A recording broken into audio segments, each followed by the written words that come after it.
wouldn't say befriended a polar bear, but at least convinced it to drag the sled for you in return for kind of drip feeding it goblin meat as you go. Sort of like leading it on like a string with a piece of goblin in front, that sort of style. I have a bag filled with dead goblins chopped up into pieces. Yeah, it's pretty brutal. It's kind of like borderline psychopathic, but it's fair enough. Keeps the job done. Truly, fair game. So with Noro now riding the back of the polar bear, and you're at this point it's been a little over an hour, a couple hours, I believe. It was reaching midnight. Somewhere around that time. And you guys are approaching the town of Tourmaline. As you see in the distance, it's very scenic. As you go up on it, to the left of it is a very large lake. And as you're approaching, this town doesn't have any sort of big wall like Bryn Shander. It's a lot smaller. It's kind of a lake town, nestled between a lake, and then to its northern side is a large thick woods. But as you approach, there are two guards kind of standing in one of the main pathways into the town that'll kind of wave out to you as you're approaching with this polar bear dragging this sled, and they'll kind of look very very worried and sort of yell out, what are you doing with that beast bringing that in here? What are you insane? We're using it to pull the cart, obviously. Yeah, but that thing could attack any of these people at any time. That's a wild animal. Never heard of a druid before? I mean, I suppose, but I don't.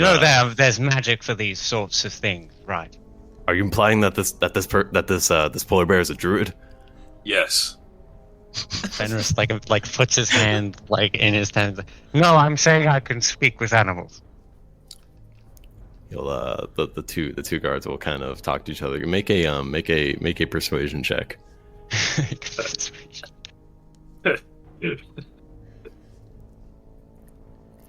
That is a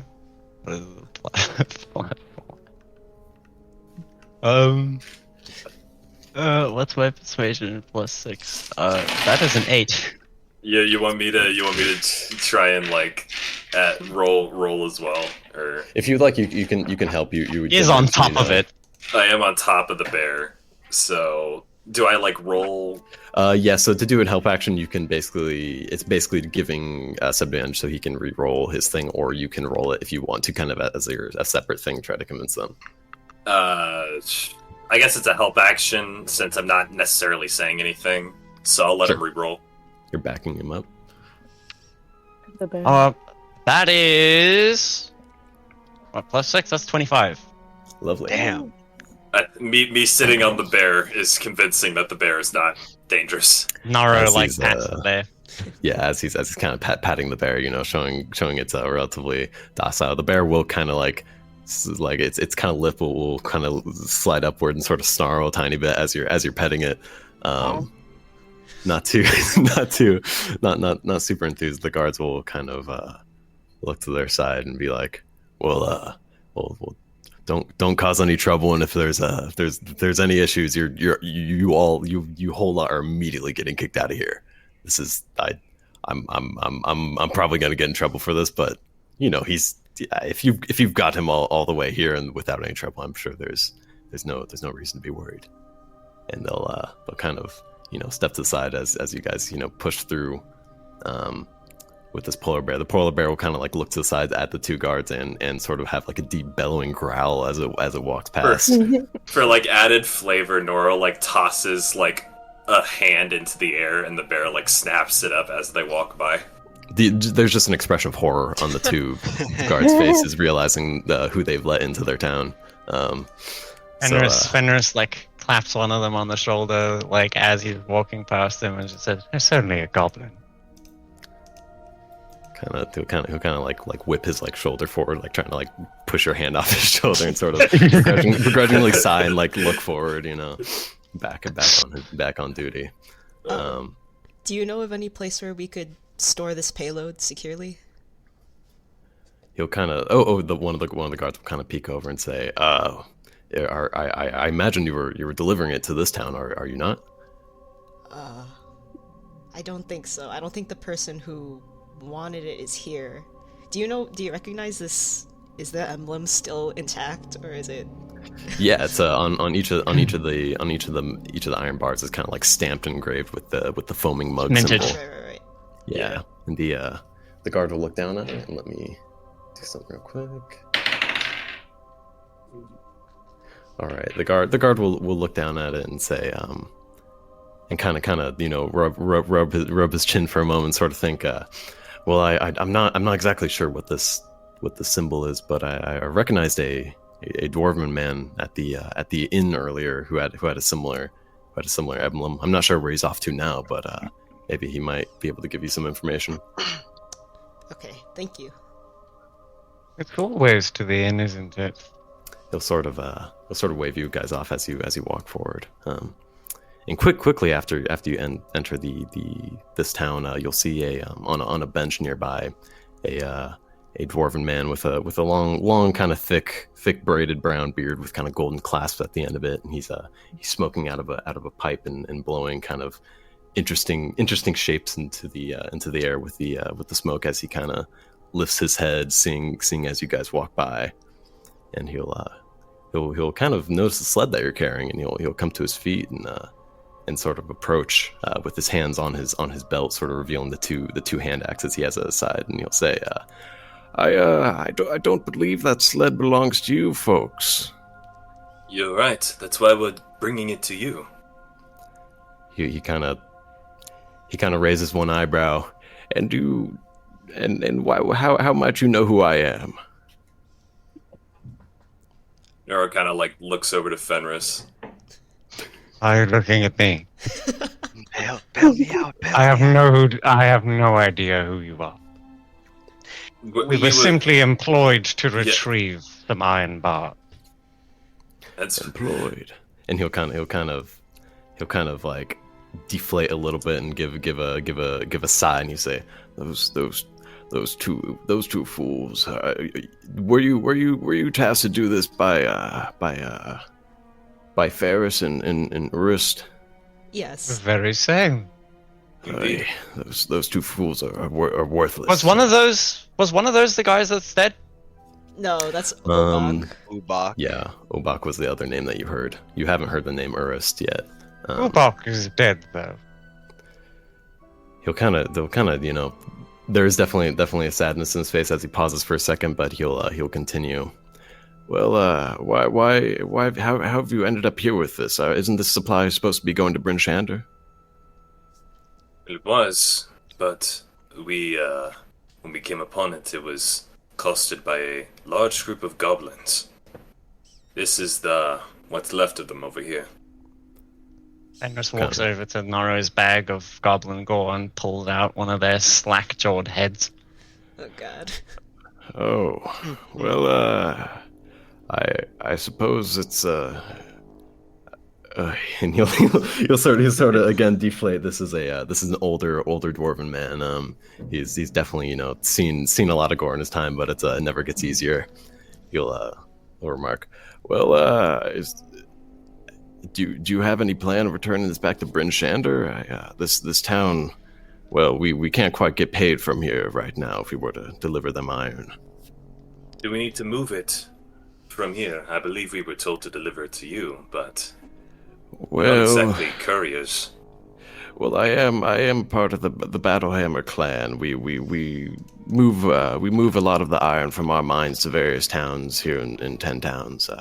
But our deals with here in Tourmaline is usually they'll give us a hefty supply of gems from their mine in return for iron bars.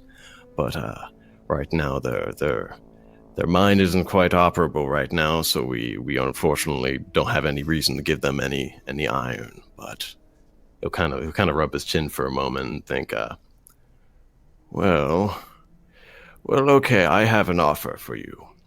I can get this supply of iron back to Bryn Shander, and I'll make sure you get paid for it.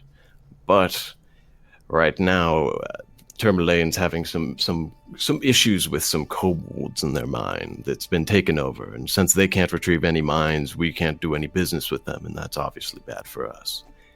if I get this shipment back to Brinchander for you, I will make sure you get paid for it as well. But only if you fuck.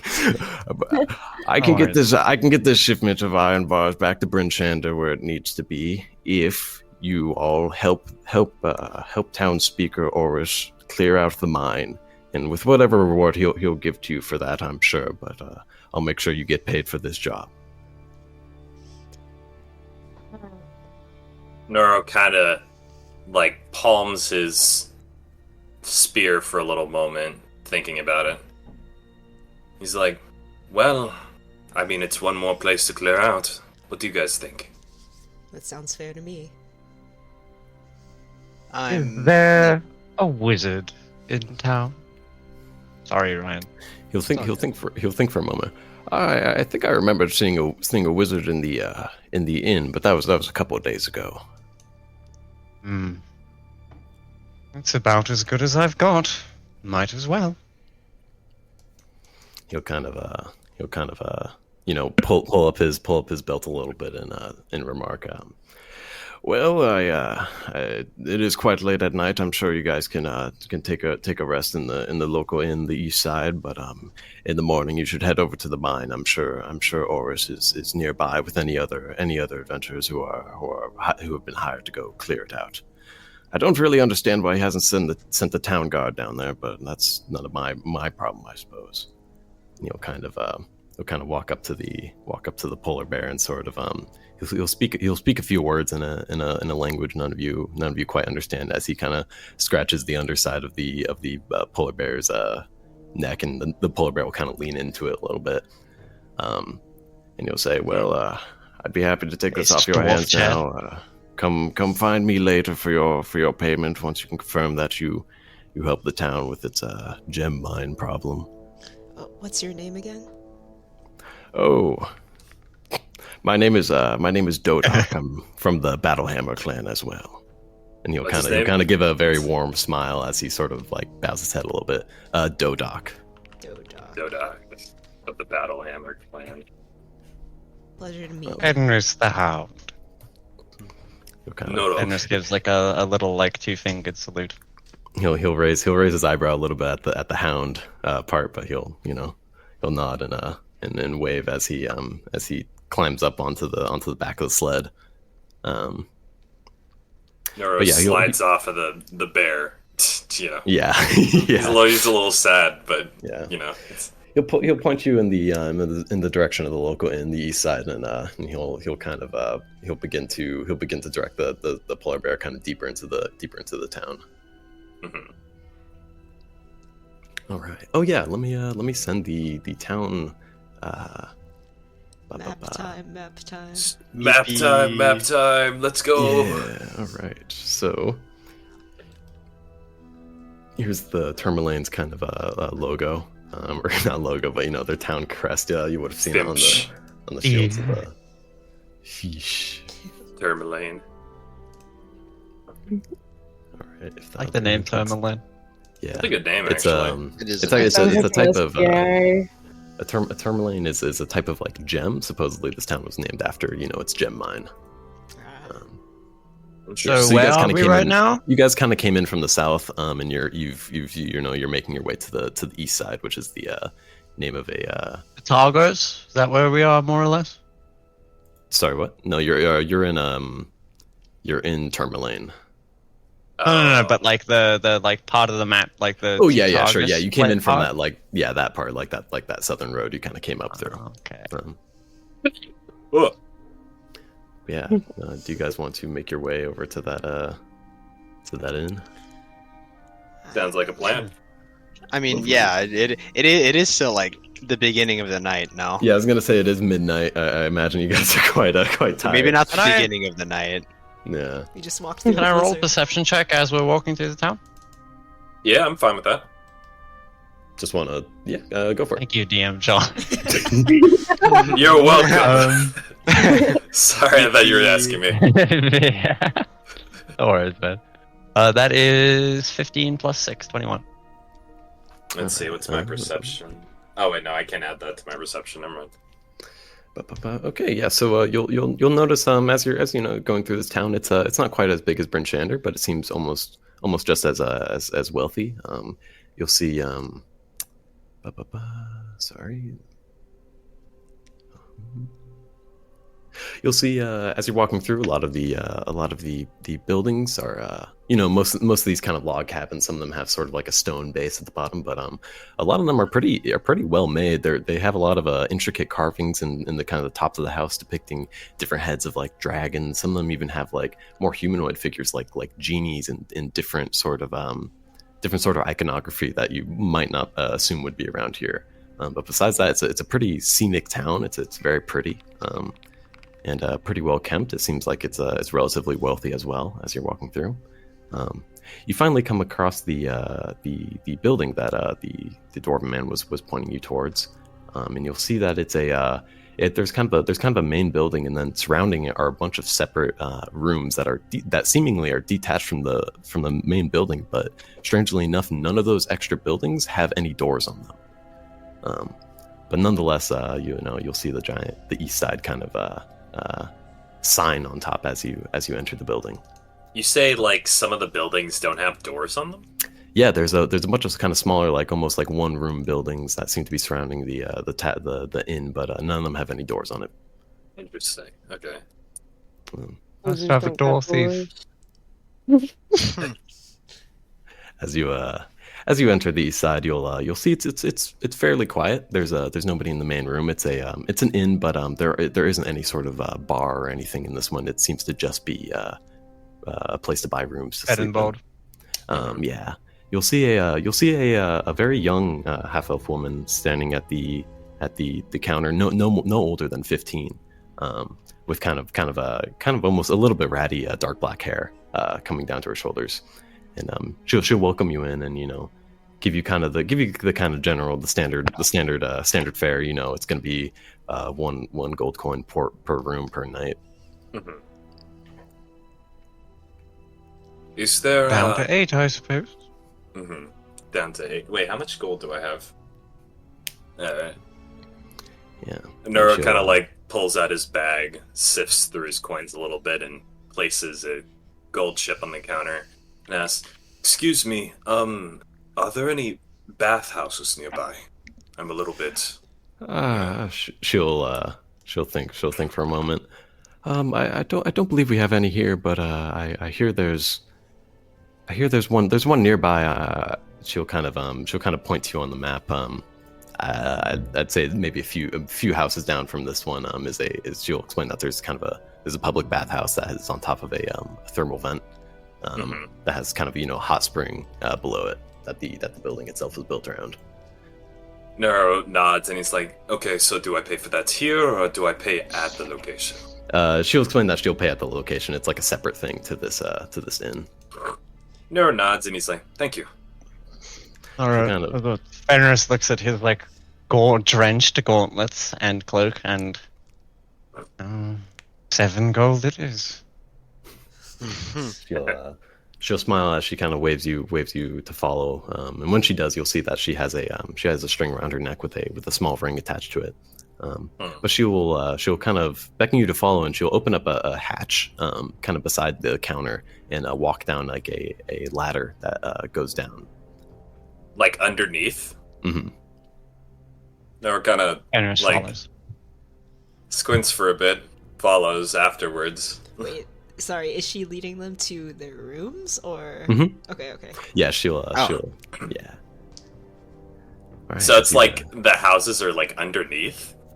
As you follow her down into this below room, you'll see that it's actually a hallway that's just as well lit as the one above, with different lanterns hanging from the walls. The ground will be kind of intricately carved stone bricks that go forward, and you'll see there are different doors all along the hallways, and each of them have like a room number kind of attached to them.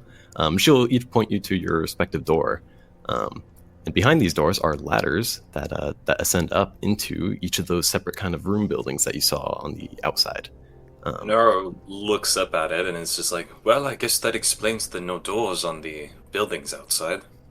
she'll smile and kind of mention, yeah, it's a little nicer and warmer to travel to your rooms instead of heading outside into the cold just to get there. Or nods, and he's like, that makes sense.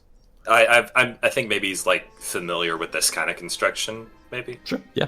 You might have even been in Tourmaline before. You I mean, might have seen this before. Yeah, he lives like right next to nearby. it, does he not? Yeah. Yeah, he lives one town over. Yeah. Yeah. All right. Well, you guys can mark down a ration on your sheet and take a long rest if you'd like. No. If there's Well, anything else you want to do, go ahead. But there goes some Yeti meat. Ugh. the Yeti meat now. Okay, should I assume that that we all got like all four of us like paid for a room? It's up to you. You guys can it's basically a gold per bed. So even if you're in the same physical room, it'll still be kind of a there can be like multiple beds in a room, but it's still kind of 1 gold per person, more or less, per room. Gwen can pay for tonight for the both of Archie and Gwen because Archie got last night. Sure. Oh yeah, good point. Do you have any rooms for 2, perchance? Yeah, she'll beckon. And it's one of the rooms kind of on the further end of the the hallway. Yeah, and inside it'll be room enough for 2 people. It's a little larger than the other rooms. Very nice. Perfect. Lovely. All right. Excellent. All right. So you guys, it's a fairly nice inn compared to many of the ones that you may have stayed in before. You get a very nice night's sleep. You'll hear the howling of wind coming from outside. As you were walking through this town initially, you definitely notice that there's a significant amount of more wind coming through this town. Maybe just the way the buildings are, where it was built in the tundra. There's a lot of wind. I bet it's next to a harbor. Yeah, it makes a big difference with that wind chill. But you get well enough sleep, and in the morning, you can all wake up and sort of group up once again in the hallway as you ascend out from this basement. You'll see that the lady who was at the front isn't there at the moment. But yeah, here, let me. Sorry, figuring out a thing. So as Dodoc kind of mentioned, the town speaker Oris could be found most likely somewhere outside the gem mine, which is only like a 30-minute hike outside of Tourmaline. Let me see. But yeah. If you guys don't have any other reason to go to like any store or anything else, you guys can head over. Unless anybody has any reason to do other stuff. Oh shit! I forgot to ask about the fucking wizard. God damn it. Oh shoot. Oh. No. I kind of wanted to stock up on more rations because I only have 1. Yeah, sure. There's a kind of in the town square. There's sort of like a fisherman sort of shop that's selling like dried meats and things like that. It'll be here. It's going to be about the same price as it was last time. What was that? What did I say? What was it? It was 50 silver 50 for silver. Yeah. 50 silver per yeah. ration. Okay. Yeah. So that means I can I'll get get 2 like rations as well, seeing as 2 we didn't go rations to per like the gold, bathhouse. Yeah. Ditto. I'm down for that. Cool. So I'm down to 4 gold pieces. Ugh.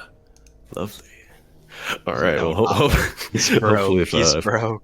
hopefully, if Dodoc pulls through, he'll be able to pay you guys. Could have asked for half. I was thinking about that. I'm like, hopefully this guy survives. So Imagine he's just some guy. He's like, "Hey, yeah, give me that." Yeah, but I'll I get, take it for you. yeah, but I Dies. get paid for my hunts, and I got dragged into this mess.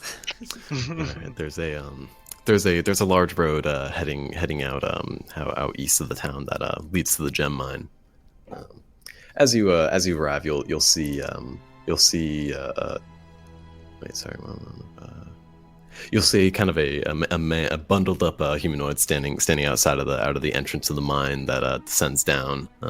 The mine is kind of this big sort of chasm in the side of like a hill. it has torches that you can see that kind of go down a fair ways. But you'll see a man kind of sitting on one of several kind of wooden chairs next to like some tables that have some different supplies on top of them. He's kind of bundled up in a blanket, sort of like rocking back and forth on top of the chair. Good morning. His head, perks up very quickly, and he'll kind of look over, and he'll stand to his feet, and he's a very, very tall man. He's almost clocking in at what looks to be like 7 feet tall. Jesus. Damn. As he pulls down the blanket from over his head, you see like his kind of dark green face as he has kind of two tusks protruding from the bottom jaw. He has braided back hair that come into kind of a ponytail that reach down in this. He very enthusiastically says, "Hello, I've been expecting some people to come by. Are you the ones here to help out?" That would be us. Yes. Well, he'll kind of rush up to you, like he's very energetic kind of man. He'll reach out his hand to Gwyn and like clasp it between both of his hands and shake very vigorously. Well, thank you. We've been having a lot of trouble in the mines recently, and I've been looking for anybody willing and able to come help clear it out. I see. Are you townspeaker Oris?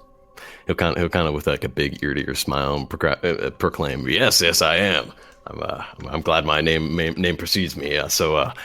We've been having a little bit of trouble with some kobolds who recently came in, scared out the miners.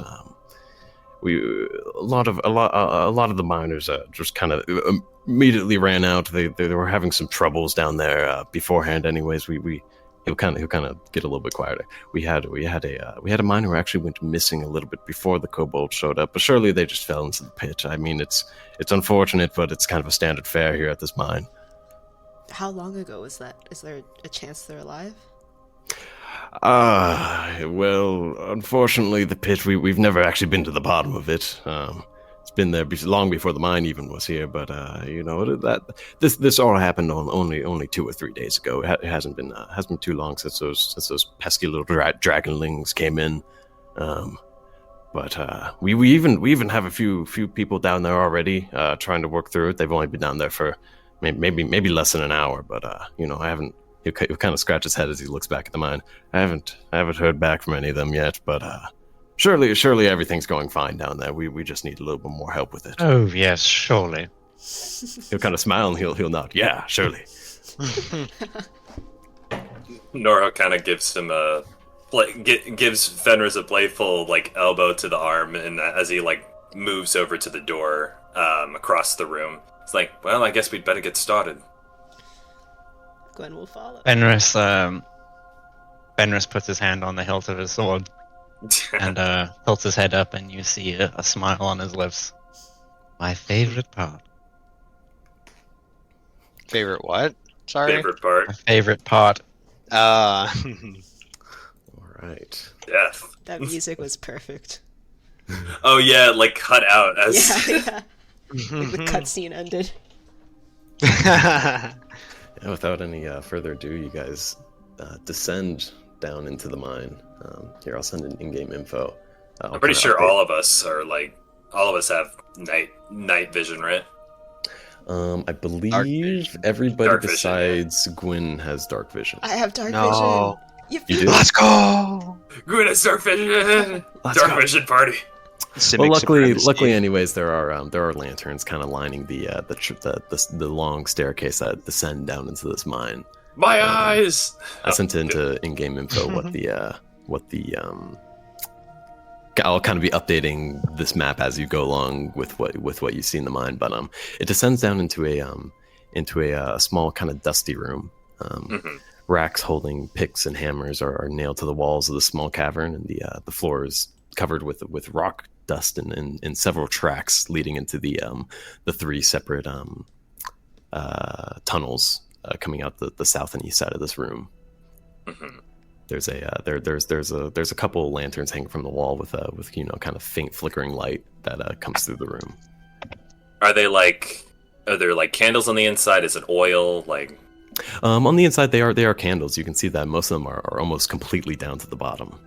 They have been burning down here for a few days straight. They're pretty impressive candles to be on that long, but they are coming to their end with not many people coming down to this mine for a couple days. Nora, I like to say Nora grabs one of the lanterns, just kind of picks it up. Sure. Which way? So they're like at the portion of the cave with like the stairs, I imagine, yeah? Yeah. You guys kind of came down from those stairs into this room. That those stairs kind of led up to the entrance. And now as you're kind of in this small, dusty room, there's some foot tracks on the ground as well. I see. I make an investigation check. Sure. That is plus 4. That's 14. Lovely. Yeah, so you'll identify on the ground there are several reptilian footprints that here, let me. Sorry, 1 second. Can I make a nature or history check to think about what kinds of kobolds they'd be dealing with in this area? Yeah, you can make a nature check for that. As for the footprints, you see the foot tracks of several human tracks leading out the stairs, as well as a lot of reptilian tracks that kind of fan out into each of the separate corridors. You'll also notice some very large rodent tracks that head off to the tunnel on the right side, as well as 2 pairs of humanoids footprints, and also a pair of what look to be bear tracks that head off to the right as well. So bear tracks to the right, rat tracks to the left, and kobold rat tracks also to the right. They're rat tracks, humanoid tracks, and bear tracks that go off to the right. They're kobold, or they're like reptilian footprints that head off in all directions, and then a bunch of human ones that head out the mine. Okay. So rat, bear, and we're able to They identify didn't all mention these anything about a bear. You're able to identify these fairly well just with your background. You kind of got a little more information than you would have otherwise. Interesting. Well, in this, also I got a 17 on my history check. Lovely. Yeah. So you can certainly make out that these reptilian footprints are kobold footprints just from what the man told you, but you know that in Icewind Dale there are a kind of a specific kind of almost a different type of kobold than what you get around most of Faerun. These kobolds, instead of having kind of a bright red skin, kind of have a darker, almost like purple red kind of skin. They're a lot more suited to the cold. Otherwise, are fairly similar, but they are kind of a native sort of population of kobolds. Gotcha. So we're not dealing with these tracks. Sorry, go on. Oh, so we're not dealing with like any sort of strange subspecies of kobold then. It's they're Icewind kobolds. You know that they're a little bit different around here than most of Faerun, but for the most part they're fairly similar. Gotcha. Okay. So these are all going into the 3 different directions, right? Yeah, you have kobold. Yeah, the kobold tracks lead kind of everywhere. Oh, dang. That's not. Can good. I make a perception check just from this room to see if I hear anything, smell any weird smells? Sure. Yeah, go ahead. This can be anybody can be doing this perception check as well. Oh, gotcha. I'll join in. I mean, if everyone can do it, never mind. I mean, if you're offering. Here's my perception. It's plus 4, 19. 17. Perception. 21, 22. So that's a 22 for me. Oh my god. God damn. Where's my You guys are perception? perceptive. Oh. Oh. Dude, I swear fucking half these guys have survival perception proficiency, bro. It's making it very. Oh, I don't know why. Was it a survival check or was it? No, perception. I just mean in general. Also, a lot of you have survival. Oh, so yeah, makes sense, Literally makes sense all convenient. of us. It's I'm pretty really sure all of us have it. Yeah. It's really funny because I don't even have perception proficiency. I just have a +4 in perception. Yeah. All right. Well, all of you are certainly able to identify kind of a faint roar, sounding kind of almost like flowing water coming from that tunnel to the right. It sort of echoes faintly in this room. You can't quite make it out too well, but it seems like there's flowing water ahead at some point. You also as this is happening, you hear very faint footsteps, seemingly to get louder and louder coming from that right room as well. Getting louder is in coming closer, or just getting louder? It sounds like it's getting louder. You can kind of deduce that it's likely that they're heading in your direction. Noro kind of like... Is that the one with the bear tracks? Yeah. Oh, cool. Oh. Noro kind of like tenses up a little bit, and he like pulls his spear from his back and kind of like says, we should probably find some advantageous positions. I think they might be coming this way. Do I have enough time to cast Speak with Animals as a ritual? As a ritual, no. Can I ask, like, how heavy were the footsteps? You can make another perception check, but I will say by the time you're, or quote unquote, by the time you're done making the perception check, whatever this is will kind of be at you to take the time to identify it. Like they'll be there. Well, You'll have your ear to the floor as like a bear steps on your face. Like, oh, guys, I think it's a bear. I think the bear's here. I'll draw my rapier and shield and get in front of Archie. Is there any snow in the cave at all? No, down here it's actually fairly warm. There's no like. What about in terms of hiding spots? You can see that in-game info that map is pretty much everything in that room. In that room, there's on the walls is nailed some pickaxes and hammers and stuff, but it's a fairly empty room. Okay, so I'll just have Noro stick to the side of the wall to the right of the cave entrance where the sounds are coming from. Cool. Ednus continues standing where he is, although his hand is gripping his sword tighter. And Archie will draw her dagger and notebook and hide behind Gwen. Or Gwen. Lovely. You'll hear as these footprints get closer and closer, they are seemingly very, very heavy footprints, but you kind of hear. Well, it's sort of hard to discern. You can hear one set of humanoid footprints, very heavy, and then another that seems to be kind of on four legs. But by the time you're done figuring this out, you'll see a fairly tall drow woman with a human man in a robe kind of slouched over her shoulder. This human man seems to be bleeding very heavily from his leg as she's pulling through. She'll walk by and just dread on her face as she looks up and sees all you folks there like standing up with weapons drawn at her, and she'll kind of hesitate for a moment, but she'll say, get out of the way. And as she kind of tries like pushing through the group, you'll see as well as a pure white direwolf is in tow. He has kind of piercing brown eyes, but seems to be following this drow lady kind of at her side. As she tries to quickly push through the group. Wait, Ednus puts man. a finger like. Oh, sorry. Go on if you want to say something. That man you have there on your shoulder, he's injured. I'm a doctor. I could help with that. She'll kind of in a panic, look over and say like, yeah, do anything you can. As she kind of tries propping him kind of against the wall, on the side of the cavern. Mm-hmm. So what did that?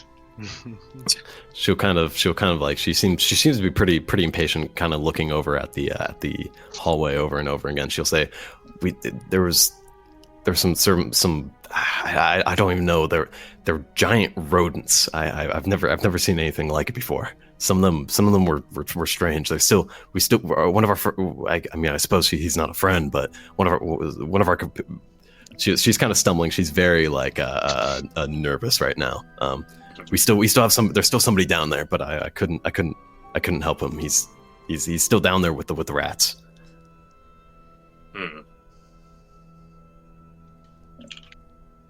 Let's see. That's okay. We're here to help. She'll look to Archie and say like, what can you do to help him?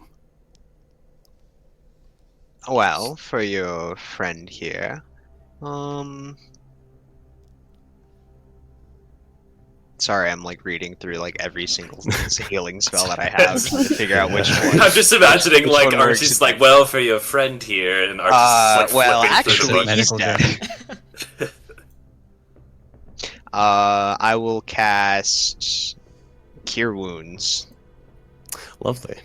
This you can see this man has like a large, almost like just torn skin and muscle in his right calf. With like it's just kind of draining out blood right now. He looks very pale. And as you cast a spell on him, you'll see kind of the meat sort of like almost like regrow and fill its place as the skin kind of begins to cover over.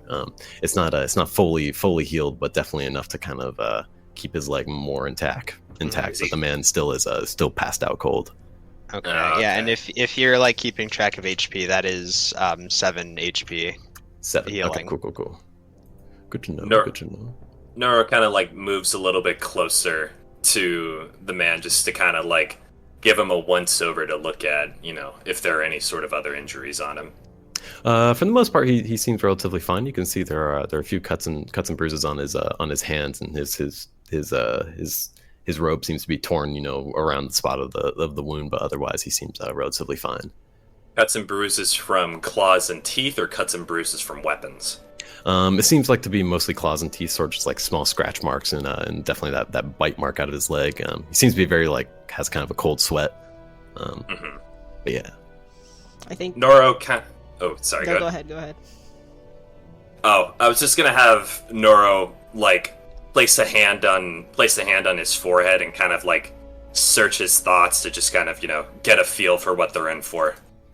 As you check him for a fever, I'm like, man, all right, you're the doctor now, I guess. I'm not a doctor. As you put your hand to his head, you can kind of feel just.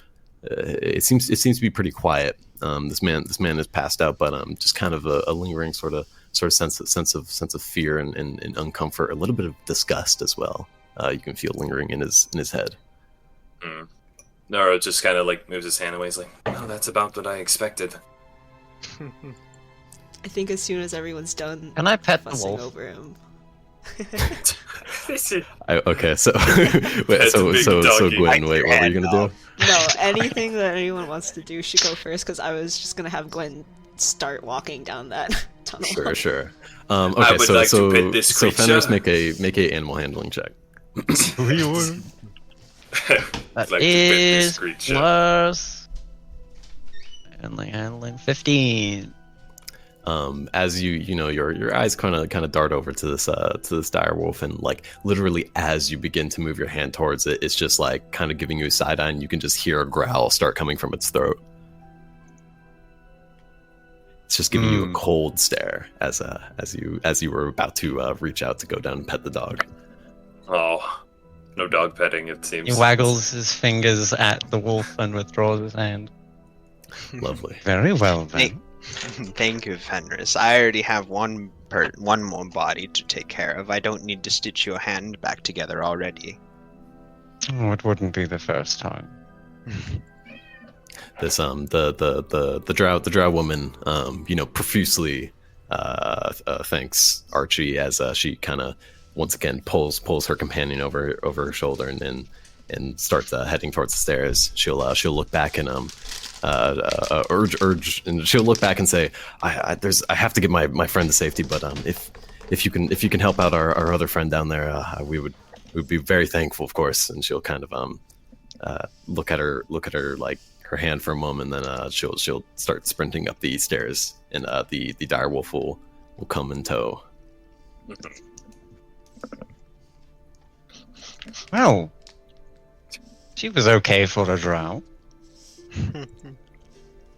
Casual racism? It's drow. fancy racism. They deserve it. They deserve it. Yeah, the three of us being some variation of elf. Wait, not me. Not you, but Not you. yeah, I've seen a like me bear and Noro with a are half path. elves. Yeah, Oh. Noro's yeah, but we're not seen Shadow Kai half elves or anything like that. Yeah, Or that'd be drow half gross. elves. right. What would you guys like to do? Yeah, I have the pass. You guys only have half of the pass. we don't get the pass. We don't get to say Shadarkai with the hard R. Well, I You can suppose say that Shadakai. Shadarkai. solves the question of which path Oh. to go down. Well, shall we? You know, Yeah, exactly, just Rue. gesturing towards Yeah. the right path. Mhm. Let's proceed then. Lovely. As you you're sorry, I have to fucking figure out this map thing is very strange. You say fuck Drows as the fucking Shadarkai. As you guys proceed through this narrow passage that's been mined out, you'll come into a here, sorry, one moment. Can we get Pogs in the chat for Shadarkai racism? Thank you. Get some racism champs in the Of chat. course. So as you go down, you will I'm a Twitch Prime sub. you'll find yourself in a room that has kind of two separate sort of levels. One of them being lower and one of them being about 5 feet above the other, with two kind of ramps that lead up the side. At the south end of the room is another kind of passage that forks off in two. In this main room, you'll kind of see some gems littered in the stone walls next to it, as well as pickaxes that are kind of leaned up against those walls. It seems like somebody was out of here in a hurry when those kobolds came down. Out of the forked roads to the south, you'll see one heading to the east and then one to the west, right and left. The one to the right seems to you hear, now that you're closer, the sound of like kind of a scuffle, a lot of small feet scratching against the ground in a larger pair of feet that you could almost shake the ground as you get closer and closer to this passageway. Fenris takes a glance at the jewels and then proceeds to go over to the scuffle, drawing his sword. Lovely. Yes. All right. Let me piece together this fucking map as I go along. Come on, DM, say the line. Say the line. DM. Roll for never. Rocks fall and you all die. Damn it! No, wrong line. All right. So, as you enter this next room, it's a little bit bigger than the rest. You'll see in the room at the back end of the room, there's kind of a flowing water that leads into a little crevice. There's a thick pillar in the center of the room. But obviously, the most notable is like a 7 to 8 foot tall white furred bear person that's standing up. They have a kind of one of their arms seems to be made of metal with a big large like axe head at the end of it.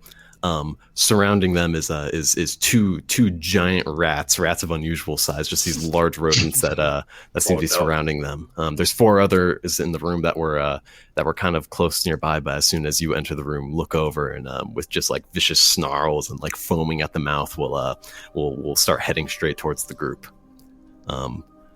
Roll for initiative. He said the line. Damn it! In terms of positioning, you'll see the polar bear is or this big large ursine, which is now a race in the setting, is kind of standing two blocks like above that little pole in the room, like kind of at the north end of the room, and the 2 rats are kind of adjacent. The other 4 rats are kind of in that bottom, like southwest central kind of part of the room as you guys walk in from that tunnel to the top. So the Ursine is like cornered by the rats. Yeah, the ursine is like kind of backed up against the wall, and there's 2 rats in front of them. Okay. And those rats are like almost the size of the bear, or they're like the size of like a large dog. Each of them are pretty big. doggy. I see. Yeah. Archie gets visions, maybe from another life of a bad run-in with a rat with rodents of unusual size. Yeah, we're in another campaign where my character died to a giant rat monster like a few weeks ago. Oh, that's how. May I take Do I get a cool flavor for Nat 20, by the way? Oh, Nat 20 initiative. No. Lovely. I don't know if that is a thing. all the Go enemies? You. Oh right, I need to be rolling initiative for these fucking rats. I forget. I got a DM. Wait, one I second. mean, you don't have to. I mean, they don't No, need it's turns cool, or man. anything. It's fine. You don't I need to. mean, It's whatever. you Who needs know, initiative? like, it's all good, man. Don't On the stress you out initiative over it channel. and use yourself out over it. All right. Also, actually, You know, an yeah, initiative roll. channel is a good idea. We have one. What are you guys And I didn't talking use about? it. Oh, I wait, have we no do idea have what an you're talking initiative about. channel. Whoops. Can I take my non-axe hand and can I wave at everybody and say, They're like, oh, hey, "Hey guys. kids, nice to meet you. Could you please come help me, please?" Please. Oh, well, Please. I suppose we found our bear. Yippee! Yippee. Nora just kind of like has like a look of realization. You know that meme where like the black dude has like his hands on his head. You know, he's like, oh, Yeah. That's Nora right now. He's like, oh, that makes so much sense. Sorry, it's taking me a fucking minute to write out these fucking 6 rat initiatives. You know, like, no. Nora's entire worldview has just been shattered as he has only seen like quadrupedal It's- bears his entire life. Fenris has not acknowledged the bear. He's marching towards the 4 little rat fucks with a great big smile on his face. He's in kill mode right now. Rat fuck. Because I see that anime thing where they get less detail. Mhm.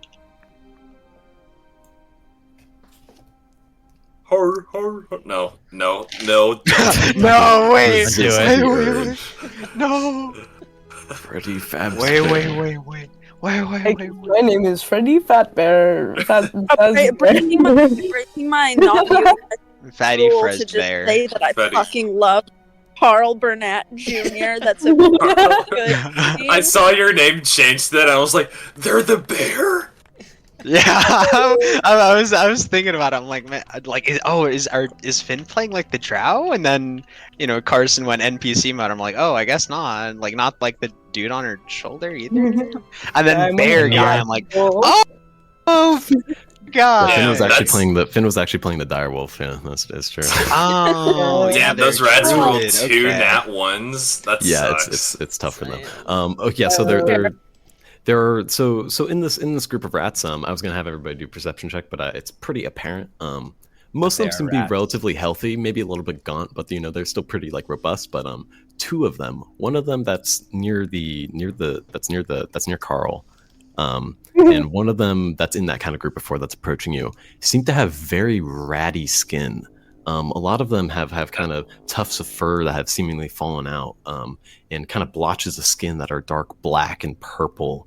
One of the rats, the one that's right next to the bear, even has like a part of like skin missing on its face, with its kind of like missing an eye, and you can kind of just see its like skull and like protruded pieces of flesh sort of just like hanging off of its face. Could I do a medicine check to discern if these Absolutely. are undead rats? Absolutely, make a medicine check. Frick yeah. no, they're just purple. for God fun. damn it. That's a 13. I'll help. What was- I'll help that check there. Hell yeah. So roll again, please. Advantage, yippee. Fuck. That's an 11. No. What was the highest? What was the highest roll you got though? 13. Lovely. Okay, so as you kind of as Nora will kind of lean over, seeing that you're looking at these rats, and sort of suggest a few different ideas of what might be wrong with these rats. Must have some sort of disease. With your Like, oh yes, good eye, Noro. Very good. with your background in medicine, you know, obviously you didn't study on rats specifically, but you recognize these are signs of very late stage frostbite. Nothing should still be alive with this like amount of deterioration of the flesh and just body in general, but yet they still seem just as rabid as the rest. Yay. Fenris casts a look over his shoulder and says, "Does it matter what they're sick with? They're not going to be moving much longer." It matters whether or not they have a soul or not, I imagine. I feel Yes. like you'd care about something like that. No, it's just like, I'm just wondering if they're sick so I know whether or not to eat them afterwards. Very Very at that very moment, at the end of his sentence, one of the large rats, one of these diseased rats, or that kind of have this molting apart face, will lunge at Noro. Oh.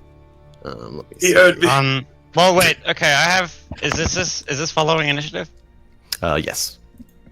Okay, can I cast Dissonant Whispers on it as it moves? Thing is, like, assuming it's like top of the round, or is it like? Is that like a reaction thing? No, it's a spell, but I mean, we're not in like a surprise round. Oh or fuck anything. yeah, you have a nat 20. I completely forgot about. Yeah, you get your turn first. My bad. I was like, what the what? I'm just imagining okay, it so- lunges. Oh yeah, go ahead. No, you flavor this. So you whisper a discordant melody at only one creature of your choice within range you can hear, racking it with terrible pain. The target must make a wisdom saving throw. On a failed save, it takes 3d6 psychic damage and must immediately use its reaction, if available, to move as far away as its speed allows away from you. The creature doesn't move into obviously dangerous ground, such as a fire or a pit. On a successful save, the target takes half as much damage and doesn't have to move away. You can flavor that however you want. All of the rats die! Sorry, I had to edit They it die out. instantly. They explode. I'm so sorry. Could you say that one more time? Oh no. I'll just give you like the bullet points. Okay, so it needs to make a wisdom saving throw. If it fails, does it still take the damage? A failed save, it takes. Oh no, successful save. Okay, so it needs to make a wisdom saving throw. If it fails, it takes 3d6 psychic damage, and it must use its reaction to move as far away from me as possible. Lovely. And on a successful save, it takes half damage. It doesn't need to move away. Okay. It rolled a 13. That I don't think meets it, right? That's my spell save DC. No, Okay. spell save DC is 14. So that is Frostbitten Rat 1. That kind of top group is the ones that are in the middle of the room, and then the other two are the ones that are in front of the bear. But Frostbitten Rat, yeah, like once you cast Dissonant Whispers, this rat's kind of just mind is addled with fear and this kind of weird kind of primal instinct to get away from whatever you are. And it'll run towards the back of the room at That kind of As it more runs towards away. yeah, right. That's. Am I able to get like an opportunity attack on it? hold on as well. That's also 15 damage. 15 damage. Okay, sweet.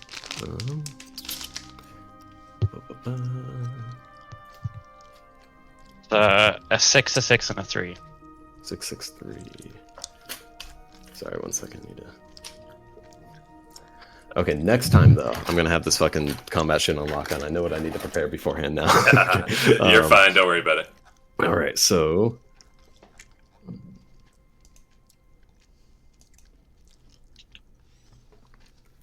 So yeah, as you do this, you can tell this rat's you kind of see like even like an ooze kind of just like falling out the side of this rat's like head as it's like brain matter starts like kind of seeping out the side as it runs away towards the water at the back of the room. It kind of wades across it and is now kind of on that little like piece of land on the very right side of the room. I was like, fuck, gross.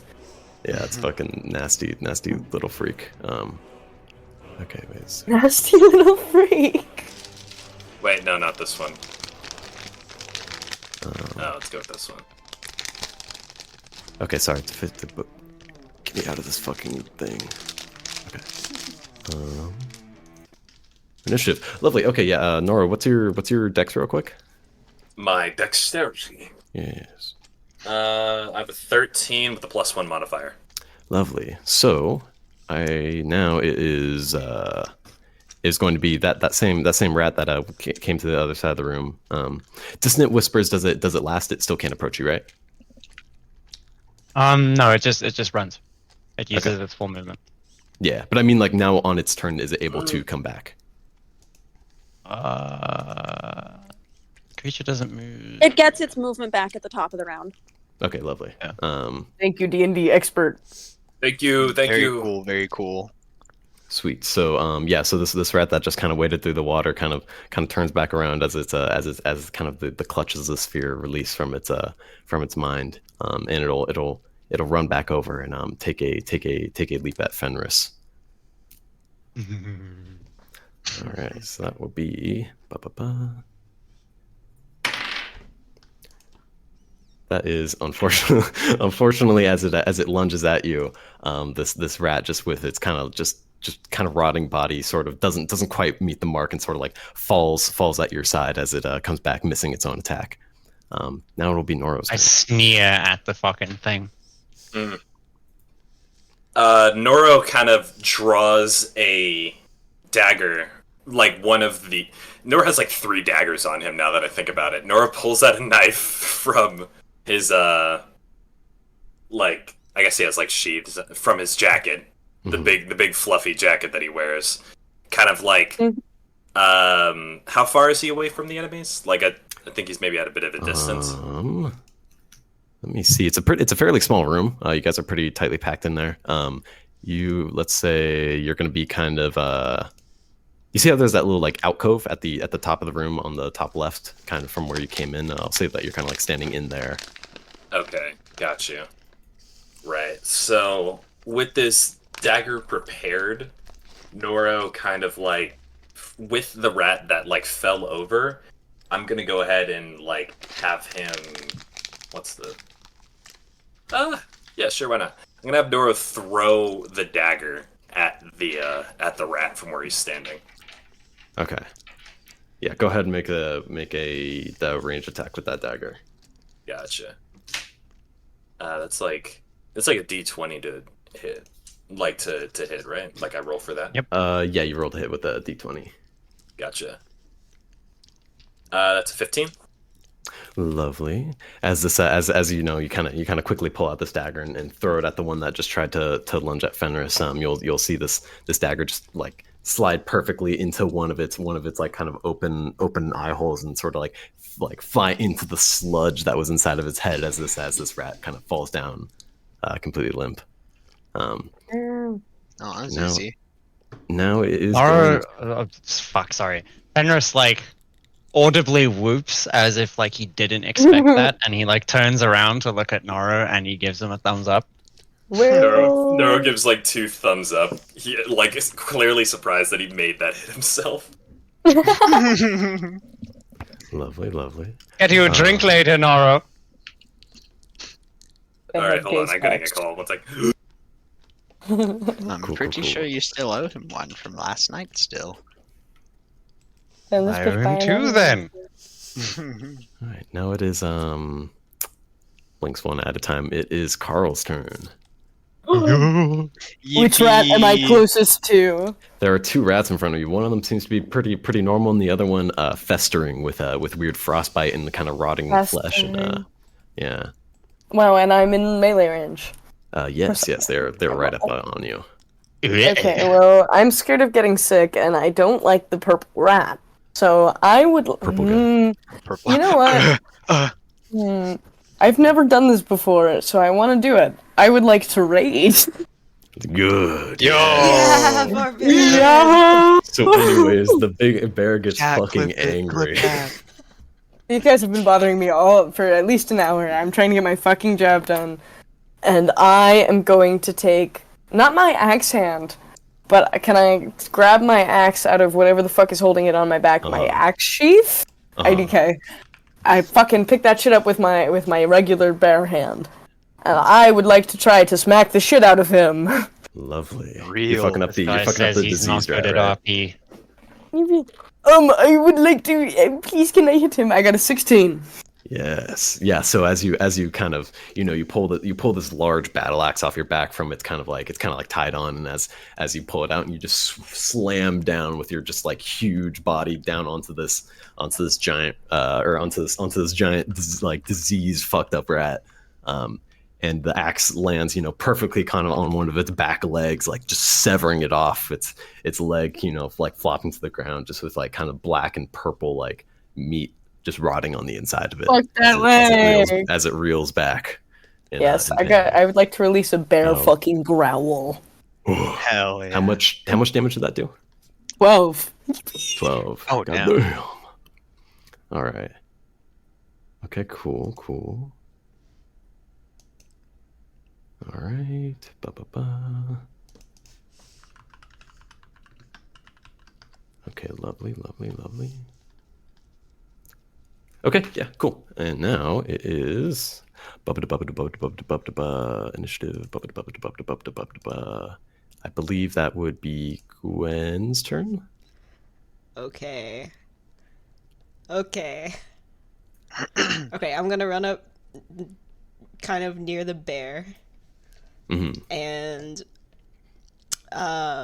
go to tentacle grapple the normal one, and then try to hit the other one with my rapier.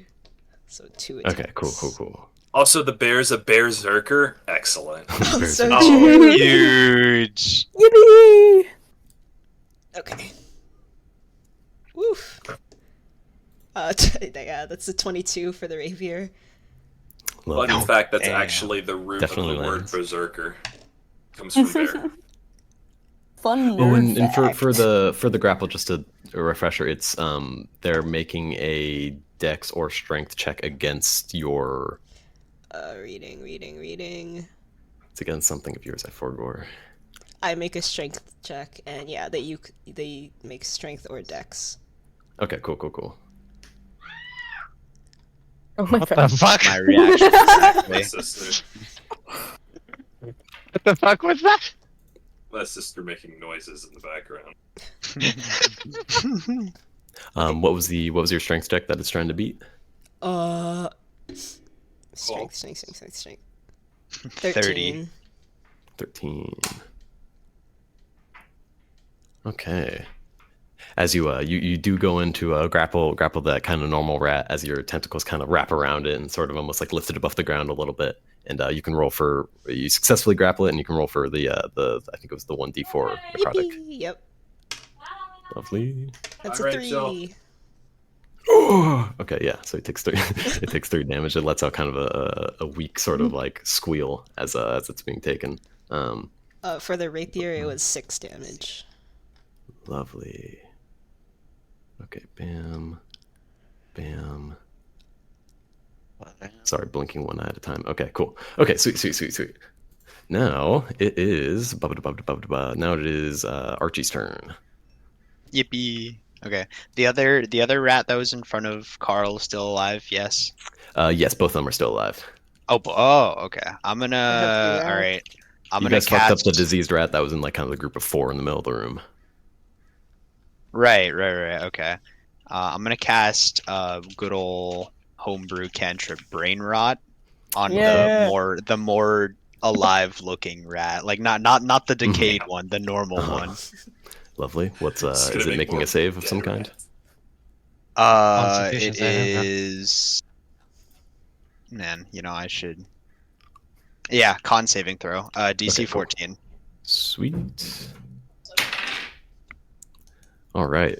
It definitely doesn't resist as it kind of curls up like in a ball as it's being Hold on, lifted one more up off time. the ground Sorry. by these tentacles. It hits. How much damage would it be doing? Hold on, which one's the D10? It's the The one this with one. 10. the diamond, the jewel. Okay. Not the wrong 6 damage. It does how much? Sorry. 6 damage. Lovely. As this rat unfortunately was picked up off the ground and like hurt by these weird stinging tentacles that were wrapped around it. It feels a sharp pain in its mind as Gwen, you just feel the body of this rat just go limp. Oh, cool. Let's go. Brain rot finally hits. Yeah. Finally does Yeah. something. Go. I cheer you on. I scream for you. Yeah. That's what I'm saying. That's what Karl Bernat says. And then I'll move We're ready. closer to Gwen and Karl, and then that'll Already be my got 2 turn. combo kills. Oh, yeah. Wait, sorry. I realize I need to update the little turn order thingy.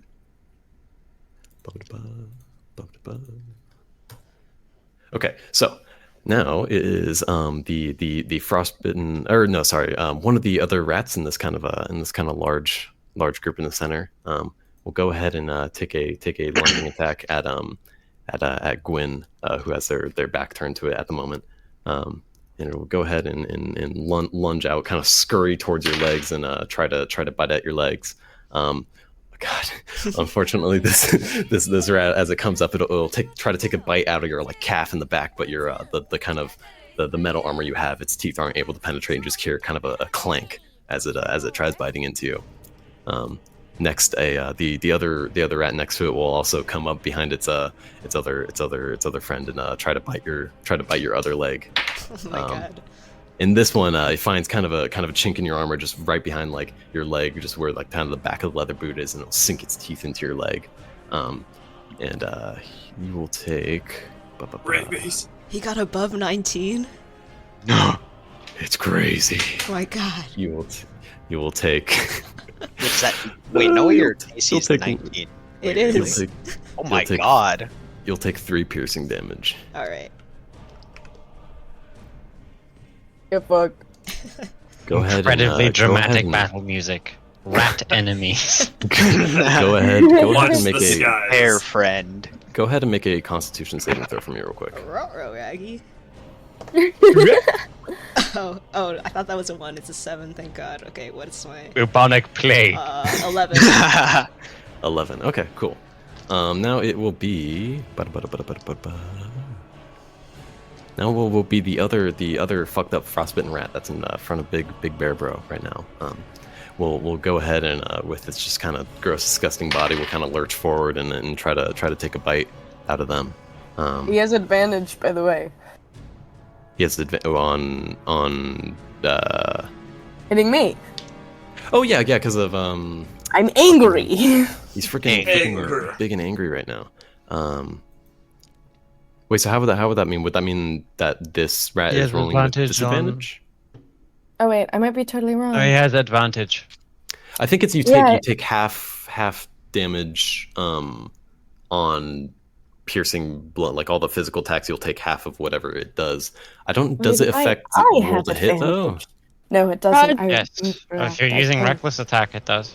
I have not used reckless attack yet. You do not have advantage. I lied. It's advantage on you. Even with just rage. Rah. But it did. Karl didn't make a reckless attack yet, so I don't think that it would. This rat is just attacking normal. I don't think there's I'm any sorry. advantage. I haven't done this before. It's all good. I'm literally like fucking like 13 sessions in. I still ask the DM how barbarian works. Like that's how we figured it out. Yahoo! Sorcerer. Okay, but yeah, okay, yeah. So yeah, this gross, disgusting freak of a rat will lunge up and try to kind of bite basically where your knee is, and it'll sink its teeth into you as it does. Wait, sorry. God. Huh? What? Can I use Guardian? Yes, you can. What does that do? Okay, anytime you're within 10 feet of a friendly creature or humanoid and they suffer an attack, you may switch places with them and receive the attack in their place. Sure. God. All right. As you kind of you jump in front of this large bear person that you don't specifically know, but something feels right about defending this person. As you jump in front, this rat will sink its teeth into your left arm just above your shield, and you will take 6 piercing damage. Sorry, go ahead and was it also. above 19 again.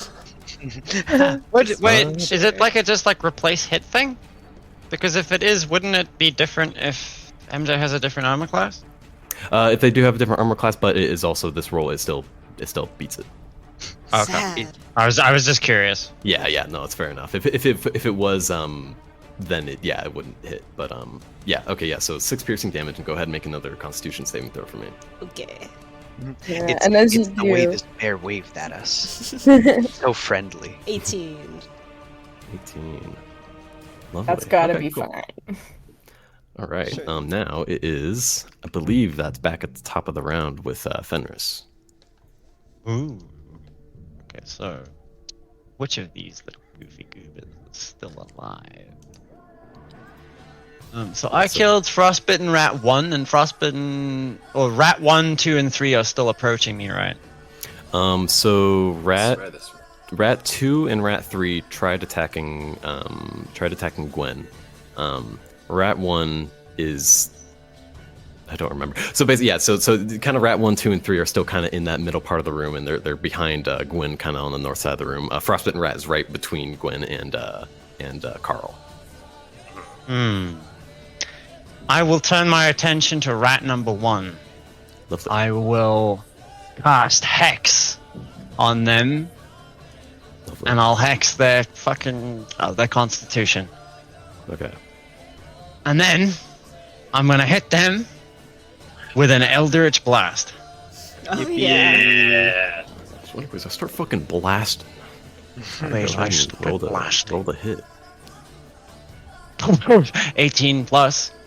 It's my spell attack. Where's my spell attack? Yeah, that's 24. Oh, so that misses. Yeah, this rat has on adamantite armor. Okay, yeah, so yeah, that hits the rat for how much damage? 9 plus 5, 14. Lovely. Jesus. Wow.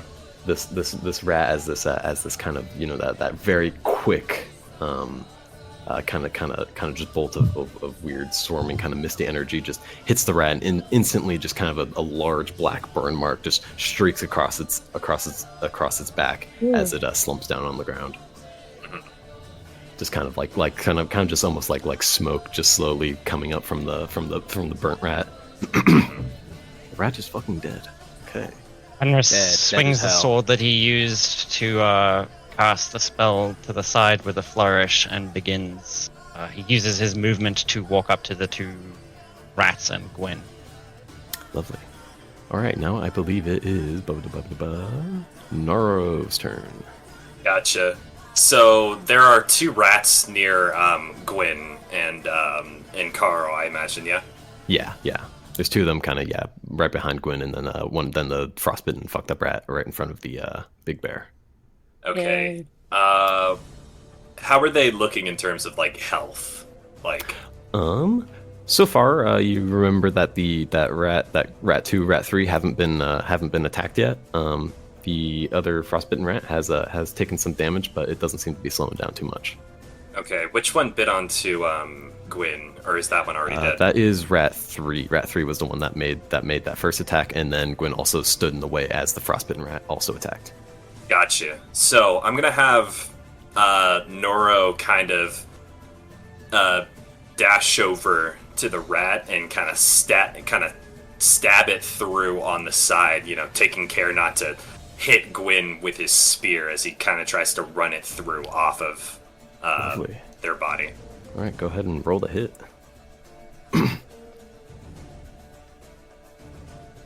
That is a 12. Lovely, that's a hit. Roll for damage. Gotcha. That is not a lot of damage.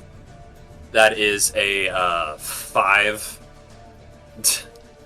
Do 5 damage with my spirits. Hell yeah! As you kind of, you know, this rat that kind of lashed onto Gwen's leg, you'll kind of run over and just plunge your spear kind of into its hind side, removing it kind of still detached from her leg, and you can tell it's bleeding pretty bad, and it kind of hisses and squeals at you as you kind of like push it off your spear or kind of shake it off. Oh, can I keep it on my spear, actually? Oh my. Sure. Yeah, I mean, yeah, you could just keep your spear kind of just stuck in its side if you really want. I'm fine with that, yes. Huge. This rat is just kind of like squealing around and trying and kind of screaming and kicking. Because if it punched all the way through, there are like points on the end of my spear that would keep it inside the rat. It's serrated. Oh, it's like a bull spear. Yeah, it's kind of like that. Unfortunate for this fucking rat. All right, now it is Gwen's turn. Yippee. Alright. Same. Okay. Okay, going for the frostbitten rat, I'm going to try and strike it with my rapier. Lovely. Oh, that's a natural one. No. Lovely. Okay, and then gonna go for it again with my tentacle grapple. Cool. As you oh yeah, roll for the tentacle grapple. That's better.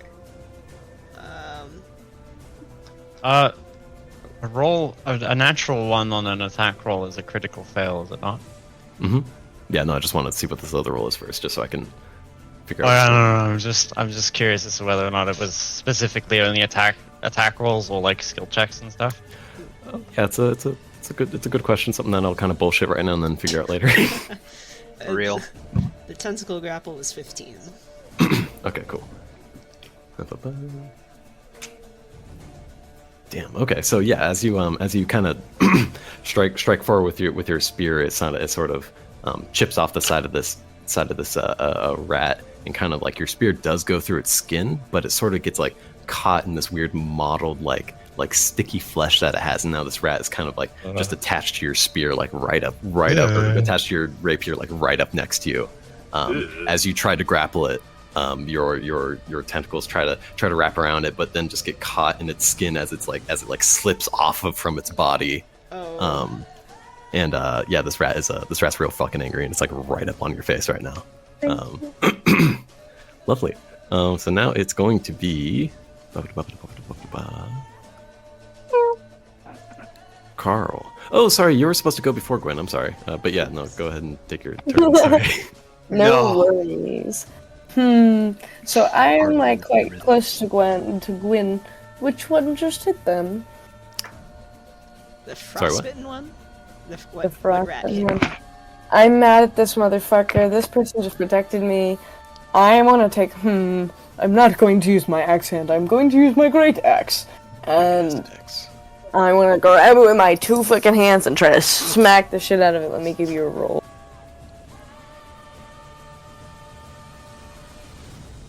That is a 15. 15, lovely. Yeah, you bring this axe down on top of this rat that's kind of like just like gross and slimy, falling apart, almost attached to Gwen's rapier right now. Roll for damage. 13. Lovely. Let's go. Fucking ho. You bring this axe down onto this rat, literally almost like bisecting it. Its back half falls apart. Yet the front half of this rat that's still kind of clinging onto the rapier is still like moving slowly. It's still like its body is kind of lurching forward, still like trying to bite at Gwen. I don't think it's sick. casts an appreciative gaze over to the fine bisection. I would like to point and laugh. I'm like, man, that's This rat takes psychic damage and dies. No, It double dies. Vicious mockery. Double dies. It gets really sad. Okay, lovely. So now it is, I believe Archie. Hell yeah. I'm gonna So that frostbitten rat's still moving. So I'm gonna cast Brain Rot on the rat. Rot its brain even more. Rot its brain even more. Whatever brain it has left. So DC 14 con save. Poor favor. DC 14. Or I mean, don't. I could just deal the damage. I mean, that's cool. No, too. it's cool. No, yeah, don't worry. Yeah, I think it auto crits. Actually, I heard. Yeah, I mean it's a cantrip, but it actually deals like twice the damage of inflict wounds. So this rat, as you try to focus to rot its brain, you kind of feel an emptiness, and you realize that whatever was left of its brain has already just kind of like seeped out its side, and it doesn't do any damage to this thing. God dang it. There's no brain to rot. This is so sad. As you do this though, you'll kind of see there's a small as you look up to see like what happened, why didn't this work, and you'll see there's a small what looks to be like an arrowhead made out of some dark black material kind of like slips out from the side of this rat's head and clanks against the floor in the middle of this battle.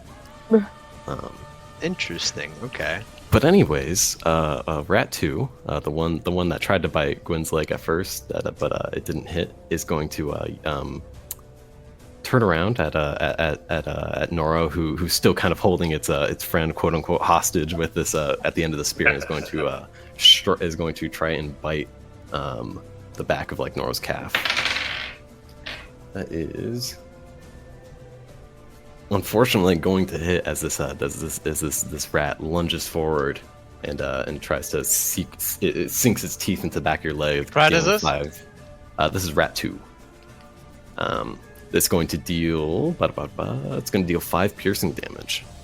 Go ahead and make a Constitution saving throw for me as well. Gotcha. would like to use my reaction Sure. to cast Silvery Barbs. Lovely. Oh, What do Uproarious silvery barbs applause. do? Let me open up the I forgot what silvery barbs page even for it. does. One reaction. You may take this action when a creature you can see within 60 feet of yourself succeeds on an attack roll, an ability check, or saving throw. Mm-hmm. You magically distract the triggering creature and turn its momentary uncertainty into encouragement for another creature. The triggering creature must re-roll the d20 and use the lower roll. Lovely. Okay, so You can then choose a different creature you... Sorry about that. Yeah, You go can for then choose a different creature you can see within range. You can choose yourself. The chosen creature has advantage on the next attack roll, ability check, or saving throw it makes within 1 minute. And I will place that onto... Who is next? The next person that would be going is going to be Rat 3 after this, and then Frostbitten Rat, and then it's back to you. I will put it on... I mean, considering I'm Wait. about to make a con... yeah, that's fair. Well, no, if this works, then it's just not going to hit you. Oh, good point. Okay, I mean, so, or you could just take as- damage. I mean, that's cool too.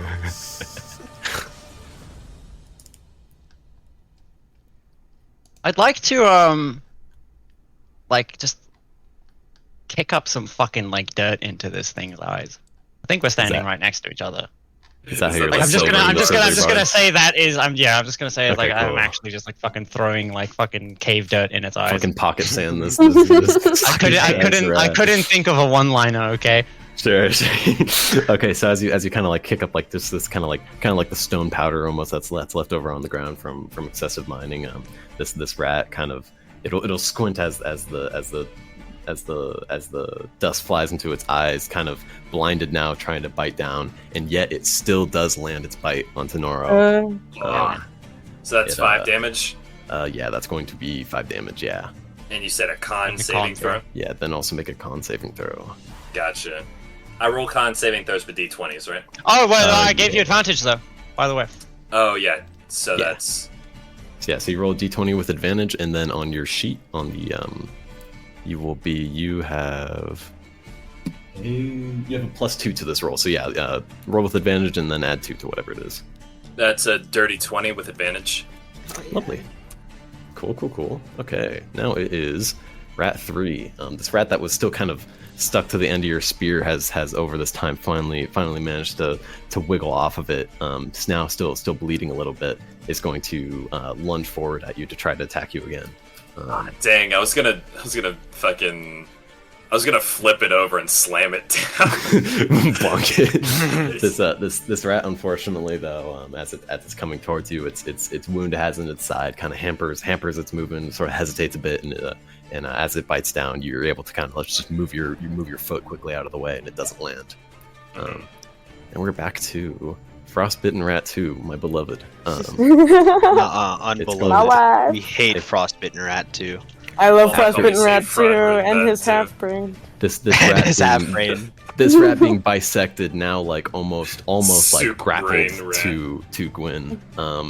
It after being bisected, it wants to reach out and try to swipe back at the giant bear, but now it's close enough to Gwyn's hand where it's going to just lunge down and kind of bite into the meaty part of your thumb, or Ooh. try to at least. Your meaty thumb. Unfortunately for the rat, though, still the metal gauntlet you have on, it deflects its teeth, and its teeth aren't able to make its way through. It's kind of rotting gum, sort of pushing its teeth to the side as it tries to wiggle down and bite down. It doesn't hit, unfortunately. And we are back to Fenris. So there are 2 rats remaining. There Correct? is No, 3. there's Rat 2, Rat 3, and Frostbitten Rat. Who looks the most damaged? Just at a glance. Frostbitten Rat. Definitely Frostbitten Rat. That thing's like falling apart, but it's still like kind of attached to Gwyn's like arm Like, nah. and rapier. I'm Rabbit's going dick to and twisted. reapply my hex without using a spell slot Rabbit's dick and- on the one that is attached to Gwyn's arm, and then I turn to the one that just bit Noro, and I'd like to, yeah, I'd like to try and behead it. Lovely. Yeah. You approach and roll the hit. Plus 6, is it not? Could be. Yes. So that is 18. Lovely. As you kind of, it definitely hits. Roll for damage. That is 8. Lovely. As you kind of just quickly and swiftly, strike down at this rat. Your blade hits its kind of nape as it cuts deeply into this rat's throat, and it falls limp. Yeah. Nora kind of gives him like a quick acknowledging nod before turning back to the rest of the fight. All right, now it is to Karl. Or wait, no, Noro. Sorry. Gotcha. So there's still like one more rat. You got two rats. There's the one that was on your spear that is now kind of limping towards you, and then there's the one that's the frostbitten rat on Gwyn. Limping towards me. Yeah, it's pretty fucked up. It's pretty fucked up, but it's real freaking angry. It's real freaking angry at you. Noro kind of like stabs his spear into the ground and holds his hand out and takes that classic archer drawback with his hand. Oh yeah. And prepares a mind arrow to fire. Lovely. Roll to hit. That's a 16. 16. Lovely. Sorry, I'm eating a granola bar right now. I'm really hungry. That's fine. So, as you pull back this kind of spectral arrow, like the blue one you were describing before, it just flies down point blank into this rat right between the eyes, and it falls. Its head is just kind of like almost bisected. It's just kind of ripped apart a little bit as it falls to the ground, dead. Fuck that rat. I know that soundboard effect, and I don't know if I appreciate that or not. I'm gonna say I do. All right. He knows. It's time for Karl. Karl time. Yeah. And the one rat Yippee. left is the one, the infected, or not infected, frostbitten one, like kind of in front of me and Gwyn. Yeah. Okay, I would like to very gently push Gwyn out of the way and take my two fucking hefty bear paws, my single hefty bear paw and my metallic claw hand, and pull back with my axe and try to fucking smack down directly on the neck of this motherfucker. Lovely. There's a 19 hit! Yes. Yeah, fucking who, Now, baby? Describe how you just like obliterate this like rotting mass of meat. Oh my god. I want to turn to Gwyn before I knock them back. I want to nod and give them like a quick thanks and pull back my axe with my hands, and you hear like the whirring of various mechanical synapses in my arm just zzz, Oh yes.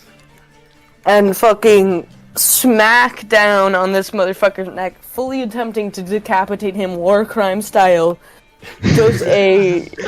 Does a 10 kill him, please? 10 damage. Yes, you fucking like sushi cut this fucking rat. Like you split its entire body in half before, and now with another just large imposing swing, come down on this rat's head just with a horrible squelching noise. Its front half of its head falls to the ground and it kind of thuds on the ground.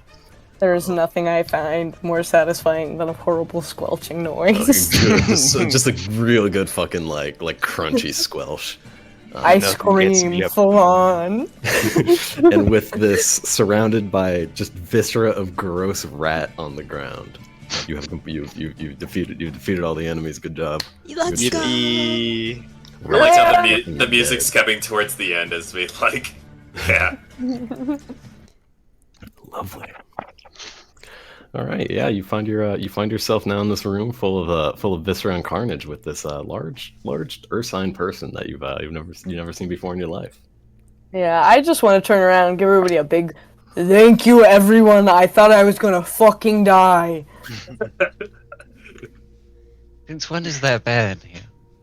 Now, since fucking now. The bear's You, been here since we got here. Been here Fenris, before in your- you got here. Fenris, in your previous research about Icewind Dale, you did briefly stumble over the fact that there seemed to be a bear race that was native to Icewind Dale, although it wasn't particularly what you were looking for, so you didn't pay much mind to it then. But now it definitely seems apparent that Ursines are a people that, however rare, do exist here in Icewind Dale. Fenris I'm a real will boy. step forward and extend his hand. Yeah, I want to fucking grasp it with my, I'm obviously a right-handed fella. I take it with my big mechanical claw, and I give fucking Fenris the biggest shake of his life. It's like a ragdoll. He returns it Fenris' literally arm just shatters. as. Oh, you, Carson, you forget the people he associates with. He Yeah. shakes his hand just as hard back. This is so awesome. You have a strong handshake, kid.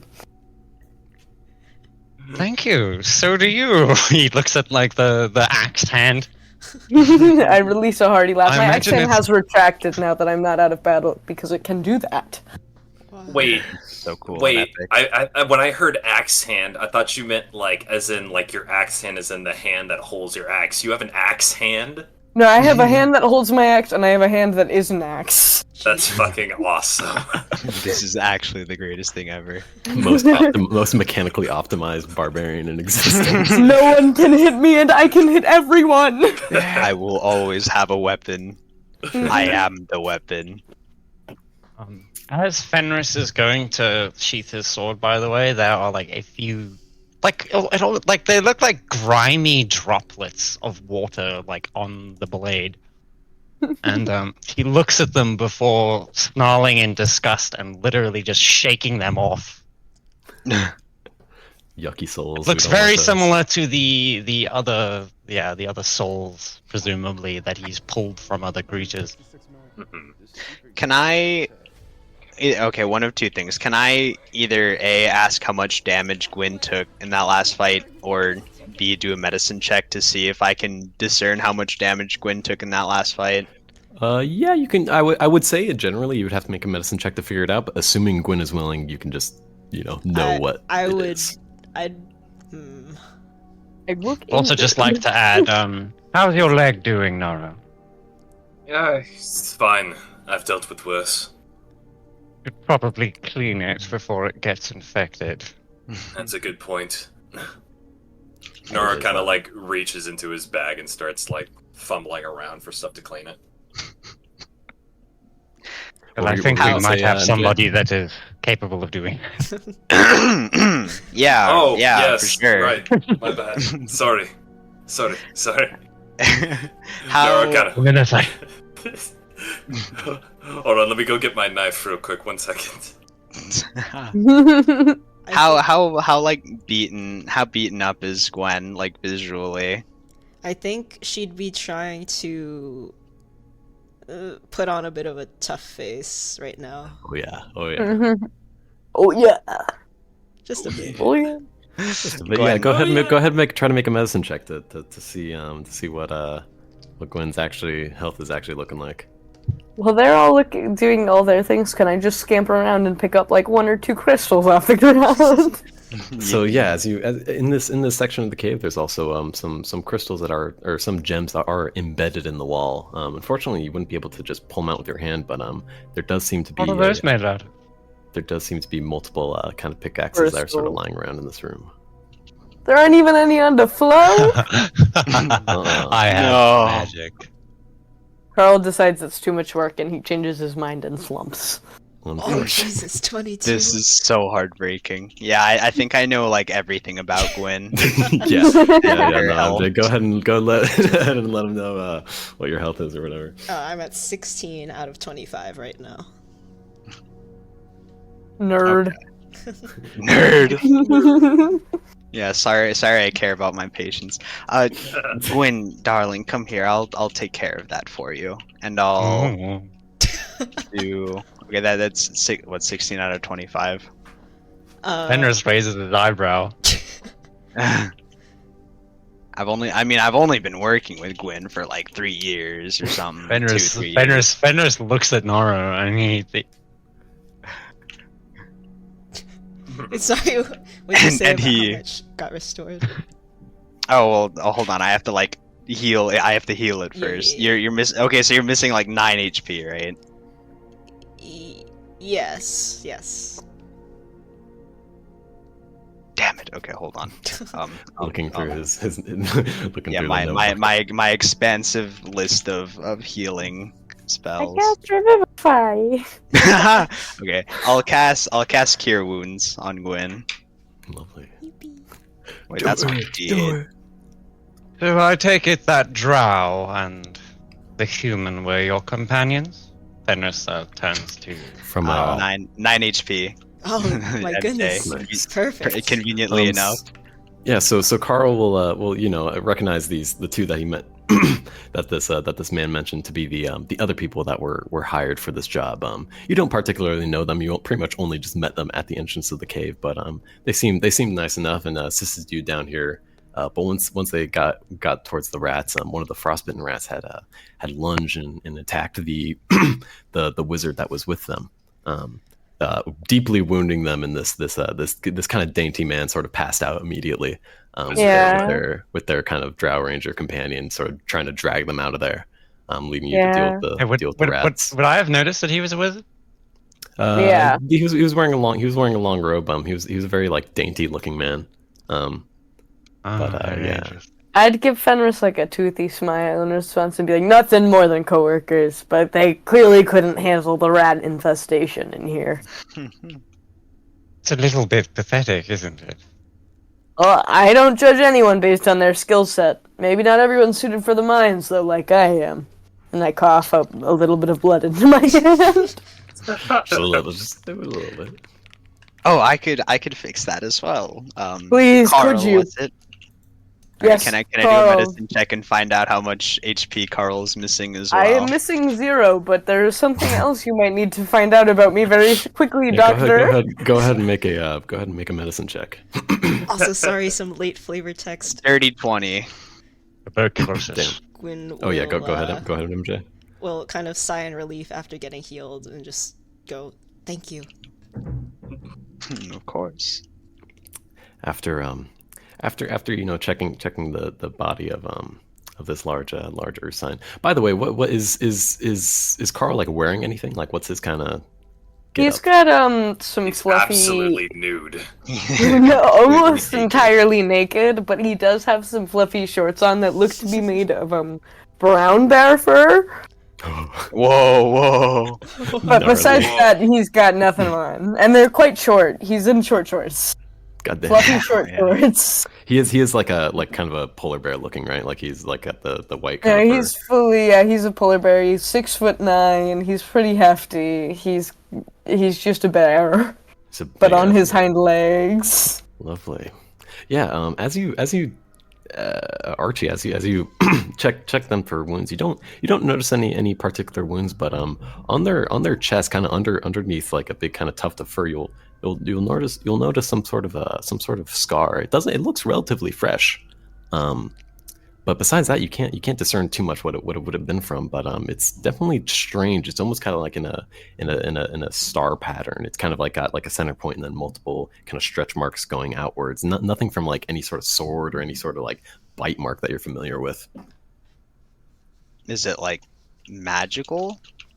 From what Like, you can tell, it seems to cast it seems to still be a normal flesh wound, but it's just the mark, just the shape of it is pretty strange. It's not anything you're familiar with. Can I like notice their confusion and just comment and be like, got in a fight with some slod way back, and I've noticed that I've been quite sick ever since. Interesting. Well, I suppose I'll have another regular patient with you then. I'm happy Pleasure to make provide your you with that. Pleasure to meet you. I would literally be dead if it weren't for you, probably. Lovely. Yeah, you this earth sign will mention, that they were in a fight with some slod.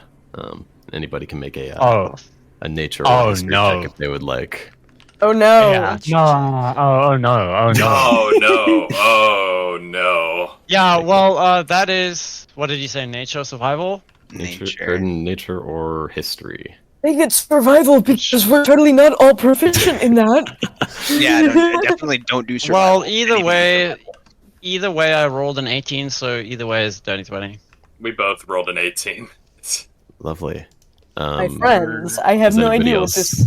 Does anybody else remember? Fenris fucking rounds on you immediately. You were bitten by a what? Oh, wait a minute. Nora's just as like Anybody as- who Fenris seems now outwardly hostile. He does not seem friendly. anybody who rolled above a 16 would be familiar with Slod as a very old, very strange species of large, almost like frog or toad like people, just nasty, horrible, evil creatures.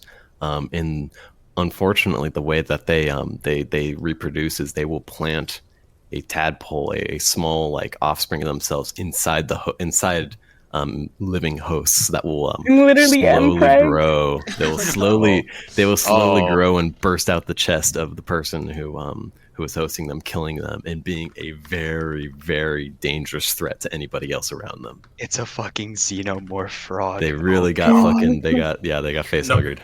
Nora like gets. When were you bitten? Yeah, that's what I was about to Like, ask.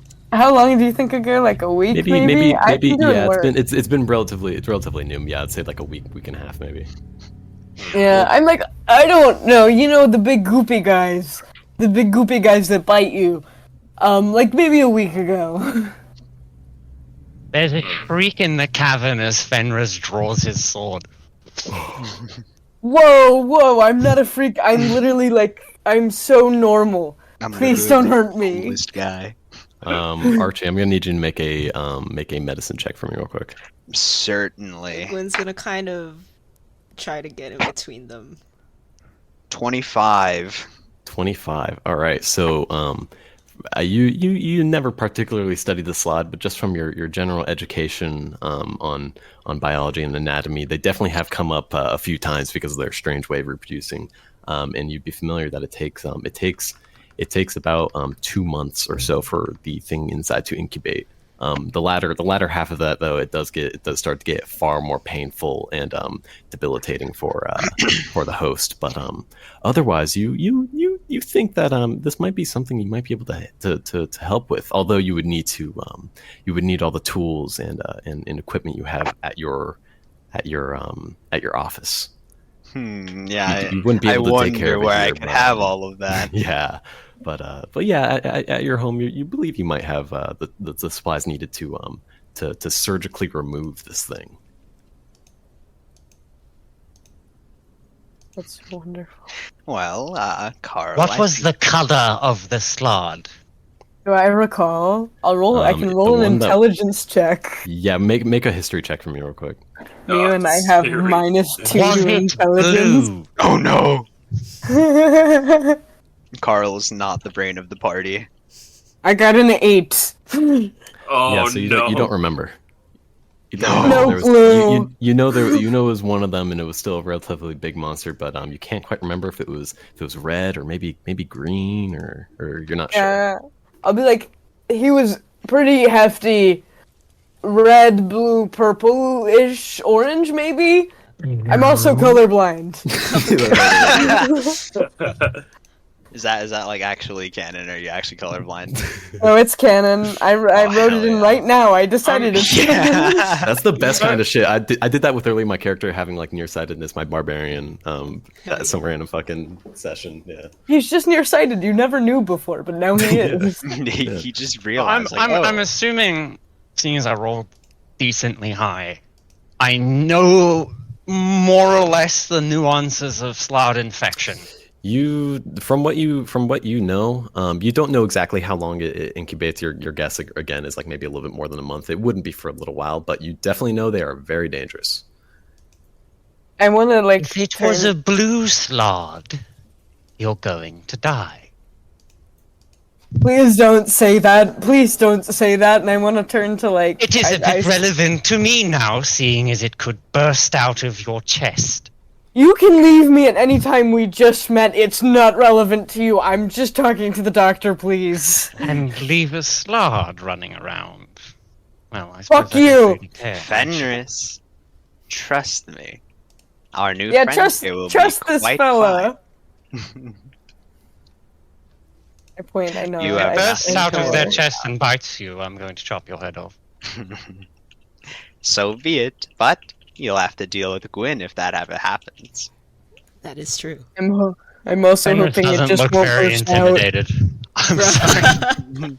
Wow. Noro kind of like watches this unfold from afar. His fingers are kind of like nervously running up and down the spear a little bit. Wait, was Before Nora I also move- hurt in that fight? Real quick. Sorry, what? Was Nora also fight? Or was Nora also hurt since I'm healing everyone else?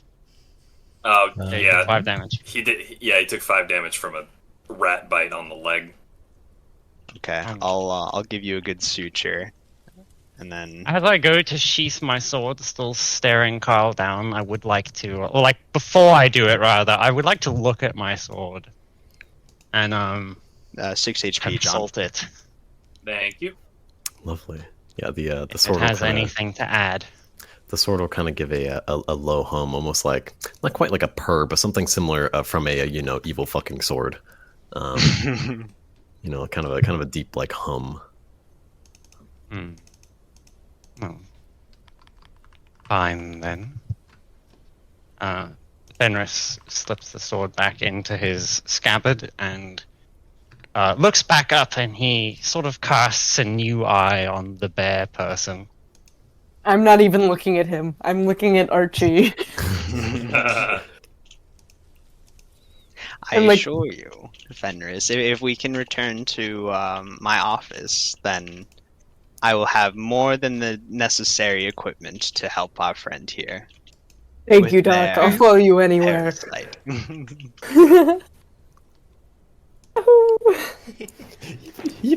Wow! He gives a big scary. As long as you bark. know none of us are prepared to take on a Slard. I don't listen. If I could do it, kind of, without being semi-impregnated, I would have. I figure if I can do it, you can do it. Yeah, so basically I'm sure you did intend. how that fight ended up going down was whatever the details, you don't quite remember considering your unfortunate history Oh check, wait, but hold on. during Couldn't during the, Noro like? Oh, sorry. Good. I was just gonna say during the battle, that slot did kind of like latch its weird fucking slimy mouth directly onto your chest, impregnating you with it, and then it ran off. Yeah, It but I didn't- got it out of didn't there. kill you. In Carl's mind, that means he got out of there. Noro kind of like walks up to Karl. How tall is Karl again? 6'9". 9. Nice. 6'9". Okay. Nice. That was Wait. an accident. I rolled for that. Even better. Nice. Hold on. He's Sorry. 6'9" and 420 pounds. Noro kind of like walks up to Karl, and he gestures for him to like kind of lean his head down. Lean down. I'll give it in for you. Noro kind of like just he sets his spear down to clearly show he doesn't have violent intentions, but Nora's like he places both of his hands on the sides of Karl's head and kind of like stares at him like very, very deeply, like as if he's just kind of trying to like read his face. He's like, And I then they want you. kiss with tongue. Sorry. Nora's just like, okay, I want you to think back to what happened there. I'm gonna have Nora like try and Yeah, go ahead and sift make through. you go ahead and Get him Noro body make a inspiration. history check with advantage. What again? You make a history check with advantage. History check with I'm advantage. gonna got it. throw some bardic inspiration on that motherfucker. And that's Bardic Inspiration is a D10. D6. D6. When I'm in gay love with my new friend, I meant when we both got robbed. All right, that's a 18 plus 1, so that's a 19. Lovely. All right. You yeah. remember that I got hit by blues. So, yeah. So as you're remembering this memory, although it's through the eyes of this now supposedly colorblind It's red-green color blindness. It's that's No, really no. unfortunate. Okay. So Oh.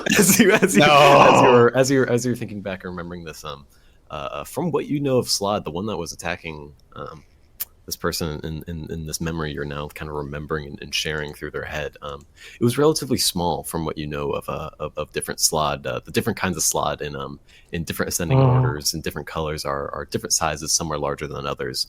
The smallest you know are red. And the one that you were looking at also seemed small. It seemed to kind of fit it, but you're not sure considering you're looking through this memory in the same eyes. You can't tell if it's green or red. Nora kind of like blinks and he like pulls his hands away. And he's just like, well, that's troubling. It's That's it a real great to hear. Noro kind of like he picks his spear up, not in a threatening way, but more just kind of picking his weapon up. And it's just like, well, for one thing, he certainly wasn't lying about the color blindness. I can't tell what color that creature was. But it's on the smaller side, which is concerning. You can definitely tell it was either green or red. It was either green or red. Fenris, like, physically relaxes. Oh, that's... Thank fuck. Nora Yeah, kind of gives Karl a playful pat on the stomach. He's like, "That's good." Oh, now there's only an 80% chance of you dying. That's wonderful to hear. It's reduced. See, I'm working my magic already. Thanks, Doc. Of course, Karl. Just like... Archie, how far away is your office from here? Basically on the other side of Icewind Dale. Sick. Hey. Awesome. It's the kind of here, let me look at my really cool epic awesome map real quick, and also you guys have access to it in I think setting information. Setting You guys are currently Like all the way in Tourmaline. Karakong, right?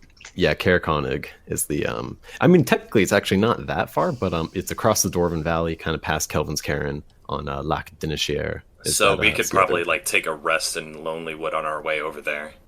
Yeah, you could swing around up to Lonelywood and then go down. You know, whatever you guys decide. But at the moment, you're still in this cave, and you've still been tasked to deal with whatever supposed kobold issue. Mhm. The kobold in question. Yeah, well, I'll stand up pretty, like, shakily and be like, it doesn't matter for now. We have to get the job done. Amen, brother. He's a working man. The working man. He's a big Blue-collar worker. working older guy. Oh yeah, how just so everyone knows how old is Yes, just so everybody knows, I'm 437 years old. Holy shit! Right in his prime. Heck yeah. Amen. Jesus Christ! To be How fair, long do I'm these things 90 live? 900 years. Oh my god! Oh, quite literally like middle-aged. Wow. He's a Yeah. middle-aged bear man. For all intents and purposes, I'm 43. Okay, so 43 divide by and 10. barriers Got and it. barriers. All right, yeah, So yeah, in game info, there's still that map. You're still in that room with the kind of flowing water. There's that kind of section to the left you haven't discovered yet, and then also in the same room, there's water that is actually quite warm. It seems like thermal vents underground are heating up this water, but all this water flows through kind of that small sort of crack on the south side of the room. It's about 2.5 feet wide, and the water you can tell starts rushing a little bit quicker once it reaches that small crack. So it's kind of like flowing into that. It's flowing crack. south. It's flowing south into the crack. Yeah. Into the crack. Into the crack. Into the crack. Okay. Can And I You go perception first. check that crack? Yeah. Peep that crack. Peep that I'm crack real peeping quick. that crack. get all up in that crack, Brett. Whoa, wait a minute. Whoa, hold on. 18. Lovely. Yeah, you can see the water starts rushing like relatively fast from it, and that seems to be where most of this kind of background white noise of rushing water seems to be. It seems to kind of reach something at the end and be making a loud noise. If you were to walk through it, you can tell that it might be a little slippery down there, and with the rush of the water, it might be a little bit difficult to not be swept away by the current. Oh, I could use shape water on it to make it a little bit easier for us to traverse that area. There's still a No, whole sounds bottom good. left. of the Yes, cave. sorry, I was sneezing, so I didn't say, but supposedly, yeah. We I should mean, I guess. take care of the kobolds first. I was gonna say, would I know from being in here for like an hour, maybe, where the other kobolds or where the kobolds even are? From what you know in that in-game info map, you know that the cavern continues kind of past there. You would remember that there's a room down there that had some more mining supplies, a table and a lantern, a few things, and then also past there is from what you know, not that you've necessarily seen it, is a large pit that the orc speaker of this town had mentioned to you. Oh no, scary. The pit. The pit. The pit. Whoa. The cow. I'm just imagining the fucking, like, the whole bit where it's like every time you say the pit, it like pans over to it with like dark. It's like some ominous like sound effect playing too. Mm-hmm. So yeah, where would you guys like to head off to now? Well, probably to Where get the our blood job is. The pit. Towards the pit. Yeah, so there's those few entrances over on the left. As you kind of here, sorry, one second, just getting the map thing set up. I would actually like to peep those. Actually, yeah. Peep what? Sorry. Oh. The left pads. Yeah, as you kind of walk towards them, and as you are passing through them, you sort of stick your head to the side and realize that a lot of them seem to lead to a same room. Here, let me. Okay, in-game info. There you go. Yeah. Oh my. It's a big ass cave. In that kind of bottom left room is where you end up through. The path that you take has a little staircase that goes down. It's maybe like 10 or so feet lower than the other levels that you had been on up to this point. Benches and tables are set up as workspaces where miners clean any gemstones that they find. Gravel and pebbles are strewn about the ground. Scattered across the floor are a few hammers, picks, and broken lanterns. This seems to be, the room that they would kind of process these gems and scrape off any last little bits of stone and other rocks that were attached to after they remove it from the wall. And then on the Are there any loose ones? Let me Maybe when I play the evil character. There is. Go ahead and make a perception check. I am a kleptomaniac. I want the money. Give me the money. IRL. Nat 20! Yeah. How have you Lovely, rolled as 2 you, nat 20s? Dude. You see a wait. Did somebody else also roll a what? Oh, No, Seb did. No, I Oh, just yeah, rolled just- it yeah. at 20 Several earlier as well. times. yeah. You see you see glistening through kind of a part of gravel, like a big pile of gravel on the ground, seemingly a discard pile. There's something shimmering in there, something pink and green, kind of glistening. Oh yeah, no, I grab that shit. Oh, I brush away whatever is on top of it and peer at it Yeah, before so I grab it though. As you pull it out, it's like it's a pretty hefty piece of rock that's been mostly covered. It's a little bit larger than the size of like an acorn. Mostly covered in what seems to be like granite and stone, but on the inside you can peek and you do see a bit of tourmaline, the namesake of this town, that type of gem, peeking out the side of it. It's not Not a quite very cleaned off valuable yet. It would need to stone. be cleaned up and part of the stone above it removed, but it does seem to weigh quite a bit. Bender Carson, shrugs and he pockets it. Yeah, what were you saying? I completely forgore about the arrowhead that fell out of one of the. Oh yeah, true. Yeah. yeah. If you want, you can we can say that you did something with it before you get. What would you have done when you were still in that room if you saw the arrowhead? Just kind of picked it up and analyzed it, pondered it a little bit. Sure. Under my arrowhead. crystals. Ponder the crystal arrowhead. Go ahead and make a history check. Yippee! I love this part. I don't love this part. Yeah, I take it back. That's a 7. Maybe Okay. I can have Nora take a look at it. Would he mention it to other people? What would? Would Archie? Yeah, sure. I mean, with all the talking we were Yeah, Nora, you doing can. about Nora, you can Karl also make a dying. history check. A history check? Yeah. Gotcha. Let me roll this.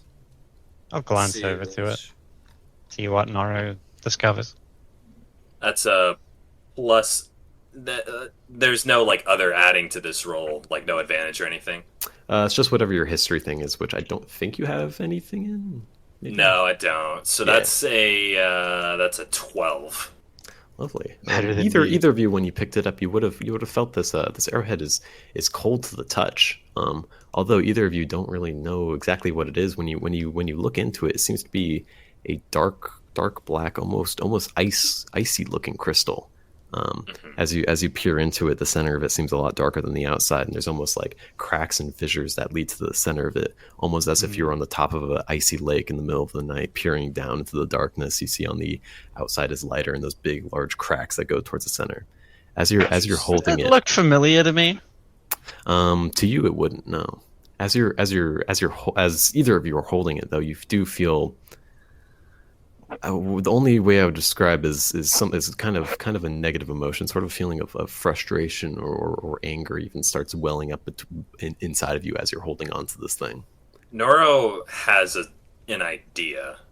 Oh, An idea, and he kind of like gestures for Gwen to come over. I was thinking the same Me too, thing. bro. I'm coming over. Yeah. Hey, Gwen, could you use that little piece of yours, that pocket? Was it that compass? compass. Hold it near this arrowhead right here. I have it. I don't think you were here Yes. when I said that I was tying it as a necklace around my neck, John. But it is Yeah. now an Oh, necklace. So I'll. As Gwen approaches this, and Nora mentioned this, Gwen reaches down to grab the compass, but it immediately springs to life and starts rattling and vibrating very violently. The needle of the compass will immediately point at this stone and then back down to even the other rotting flesh of the other frostbitten rat. And quickly, be pointing back towards Gwen, back at this thing, back at Gwen's rapier, back at this thing. It's freaking out, and it's like shaking pretty violently right now. What Noro happens when Fenris pulls out his sword? Fenris were to pull out his sword. The compass, will kind of pause for a moment and point back over towards the sword, but continue. It's kind of almost erratic at this point, rattling, flipping between the sword, between Fenris's sword, the arrowhead, the dead body of the other one, and back at Gwen, like straining almost at Gwen's sword. Not very helpful. He sheathed it. Perhaps the arrowhead has some sort of necrotic energy tied to it. Could Mind if I take a look at it? Well, Nora's still holding it, I believe. So Noro kind of like thumbs it over in his hand before like holding it up to Fenris. Is there any other kind of check I can make on this? Or was it just the You can go ahead and make a history check on it since you haven't yet before. check on it? 12 plus. What's my fucking history? Plus 2. 14. 14. So it's you're not quite familiar with what this is. Something rings a bell in the back of your head, but it doesn't quite match up, and you're pretty certain this isn't something you're familiar with. It definitely seems different in nature to whatever your sword is, but there is definitely something malevolent about it. But you're not Is familiar with whatever this is. It doesn't seem like it comes from the Shadowfell. From what you know, it's nothing you're familiar with. Doesn't Could look like anything from where I'm from. What were you gonna say, Brian? Sorry, go. Could I go over to the other frostbitten rat body and give it a bit of a lobotomy and see if I can find like another arrowhead in that guy's head? As you're kind of searching through this fetid fucking body. This one's been bisected, or no, wait, I don't remember which one was which, but basically as you're looking through this body, you'll notice in its side it has a large gash wound, and there's kind of a bit of wood sticking out of it. Out of its head? Out of its side. What would you like to do? Oh, I'll cut into it with my dagger and see if I can analyze like how deep the wound goes, like what's at the other end of the piece of wood, etc., etc. As you're cutting into this body and you slowly pry it open, you kind of almost pop into a pocket of like fetid body, and a bit of meat like kind of splurts out your face. Go ahead and make a constitution check for me real quick. Oh, lovely. Uh-huh. Ooh, lovely. Plus. Oh, okay, 19. Lovely. Yeah, this disgusting thing kind of just lands on your face, and as you kind of wipe it off, just disgusted. This is just a horrible foul. Well, honestly, it doesn't smell too bad considering it's still pretty frozen. It doesn't have that bad of a stank, but as you pull out that end of that wooden thing, it's the end of a like a spear, like it's like the end shaft of a spear, and there's a spearhead on the end of it that is made of the same material as the arrowhead. Noro kind of like is a little bit interested in this, kind of like tries to gauge if there's like any sort of inscriptions or like if it's a spear design that he recognizes. From what you can tell with your familiarity with different types of spears, this one seems to be pretty crudely made. It seems pretty sharp. It's still sturdy, almost as strong as steel. But it doesn't seem like it was finely crafted, and there's no like specific markings on it that you would recognize. Noro kind of like holds up his hand as if kind of like offering for Archie to toss the spearhead to him. Archie will toss the spearhead to Noro. Oh, and then could I also ask for the arrowhead back from Fenris? Oh yeah, sure. He gives it back. And then I'll just pocket the arrowhead. Yeah, as you release it from your hand, that kind of feeling goes away as you're not in direct contact with it anymore. Same with Nora. If you should do the same with the spearhead. But yeah. Well, Nora has gloves on. It's like contact with it in general. Yeah. Sure. It's when you're kind of holding it, even if you have like a bit of clothing or whatever on top on like between, it's I would still consider that kind of direct contact with it. But if it's in a bag, it's there's enough padding between where you kind of this feeling sort of fades away a little bit. Yeah, Nora kind of like just sort of like cleans it off samurai style along his jacket, and then just sort of slips it into his bag along with all three of his other daggers. Mm-hmm. Keep in mind, you also do have that satchel. If you want to specify whether you put it in the satchel or your bag or whatever, but that's up to you. Yeah. I'll slip it into a satchel. Cool. Would either of you mind if I tried destroying one of them? Oh, good point. Well, we have. We have two. The spear seems a little bit more like there's a lot more of it, so maybe destroy the arrowhead. No. Yeah, sure. Alright. My arrowhead. I'll take it from Archie and place it on the ground, kneel, and just strike it with the hilt of my rapier. Kind of butt of the spear. Go ahead and make a strength check for me. That's a 5.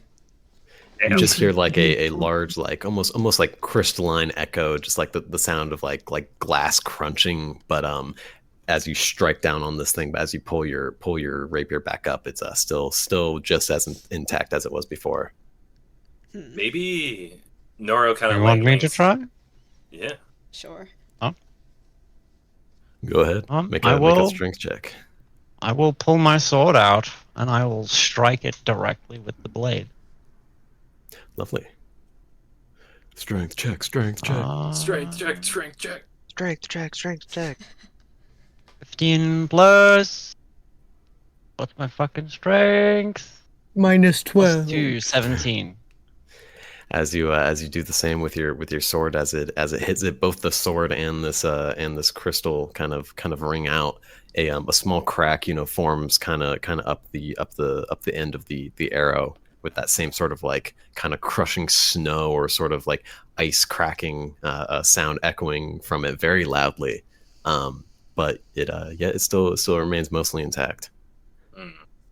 Anders is looking at his sword with like, well, you can't see a confused look on his face, but there's a confused look on his face.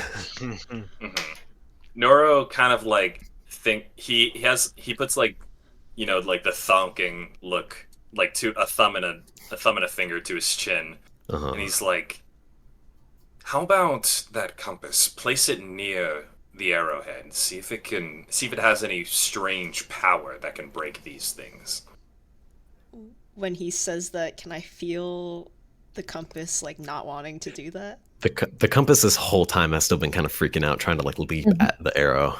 Okay, yeah, I'll take off the necklace and just place it near it. As you place it on the ground, this thing is kind of like shivering and twitching as it sort of like hops and flicks towards the arrow. Not in a straight line. It's kind of hopping around pretty discordantly, but it definitely seems like it's trying to get towards the arrow. And when it does, when they make contact, it's just kind of like the sound of like two Beyblades like lightly tapping each other. It doesn't seem to be able to do much, but it's trying to do something, but it's sort of just clacking against it. Huh. I don't suppose you'd allow me to try again, but with the blade this time. You can go ahead and try to strike the thing again. Okay. While everybody's doing this, can I look at the non-frostbitten rats and try to gather anything that would look like it would make a ration? Oh yeah. Yeah, if you would like, you can go ahead and kind of a bear scour. after my own heart. Hell yeah! Eat the enemy. As you kind of scour through the rats, and you're able to muster together what would be the equivalent of 2 rations. 3 million rations of pretty gross rat meat. It's relatively warm down here. This stuff won't last too long, but if you're able to figure out how to turn it to jerky or freeze or somehow preserve it with salt, maybe, then you'll be able to keep it for a longer time. But this meat will spoil relatively soon, just as is. I love rat meat. Rat meat. 16 for the strength check. All right, you make one final last blow at this thing, and you see another kind of crack form through it, but it doesn't fully shatter. Damn. Okay. Damn. Almost as if there's a strong guy nearby. Wait, yeah. Oh, if only had a really, really strong guy. A guy with a bearish figure. Yeah, maybe like with an axe like embedded in their hand or something. I think maybe a guy with 2 axes, one that's their hand and one that is in their hand. If you want to, Perhaps we should look at it in the light and not down here when the cracks can travel all through the cave. Sure. But making a bit of noise. I will hand it back to Archie. And Archie will pocket it. All right, now we fast forward back to when you're in that other room or whatever, because this was technically a flashback or whatever. Definitely. I'm still in there. Chrono bubble. Yeah. So now you're in this room. It's the one with the table. Fenris is able to find some sort of rock with a tourmaline inside of it, and now there's just another tunnel, and at the end of it, you hear that kind of loud, like crashing, whirring noise that you were hearing earlier from the water further down this tunnel. Interesting. Let us proceed. Proceed forward. Let us commence forth. All right, let me get this fucking map. I'm gonna kill myself. Hello. I need to figure out. Wait, that just made me think. Maybe we should have tried stabbing the spearhead into the arrowhead. Nah, whatever. We'll do that later. In the light. yippee. In the light. Where it's not as dark as the cave. Yes. And with By Karl. the way, is it like room temperature in the cave, or is it still cold? Because like the further you get underground, it's relatively warm in the cave where you're at. It was a little chilly near the beginning, but as you delved further and further, it's starting. Are we gonna start like getting fucking hot in our like winter clothes? You don't have to worry about that right at this point in the cave, at least. Further down, if you would like to kind of like take off your outer layer or whatever for basically RP reasons, you can go ahead. Yeah, let's get Karl's pants off. Take the pants off, boy. Karl Yeah. takes his pants off. Yeah. As you walk forward in that and kind of through that thick tunnel. Also, just out of curiosity's sake, is there a specific like order you guys are walking in?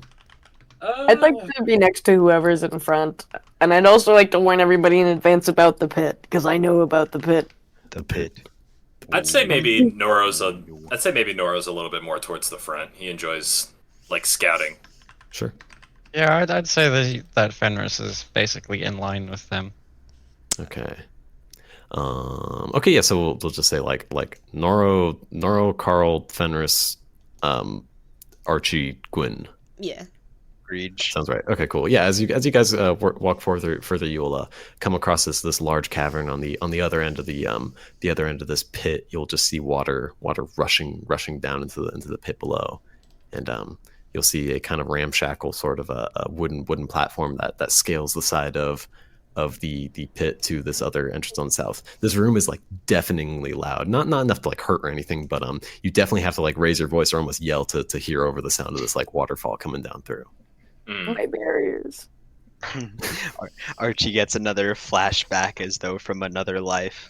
A fear of water in large holes. A pit. Nora kind of like God, yeah, really. Sound of a bell tolling. as things start to get hotter, Noro like actually like pulls off his coat and like kind of ties the sleeves around his waist. Is he Just hot? stick- Is he hot? Is he hot? Asking for a friend. Asking. Noro is very well built for his size. He's like sort of wearing that classic kind of peasant's shirt underneath everything. He's got that Baldur's Gate 3 like at camp outfit. Yeah, kind of underneath that. And if let's say like if anybody were to look a little bit closer, they could probably see like a couple of like faint scars, probably from former hunting missions, just running along his body. Gone awry, yeah. And some droplets of sweat on his abs. You can't see his abs. It's blocked by his really big jacket tied around his waist. They look so good even through the jacket. Like bare eyes. With my colorblind bear eyes. Noticeably, his hair is actually a lot longer than you'd think from underneath like the hoodie. It kind of like goes to his mid back. Ooh. He's Dang. Mr. Sex. Yeah, Archie will also kind of take off her overcoat, but will not reveal quite as much as Noro. Still having Got like the drippling beads of sweat. Like, oh, yeah, and then like Oh. the chiseled abs or anything. yeah. Here it comes. Yeah, what would you guys like to do? Press Is there forward. anything in the pit? Peer down the Nurse. pit. Casually, as he is walking along with Noro and Karl, knocks back his hood. Yo! We get to Chat clip it. Chat clip it. The time has come. clip it, chat. We get to... Fenris is quite obviously an elf. You can Yeah. see it in the bone structure. He's fucking hot. It's pretty Yeah. fucking clear to see.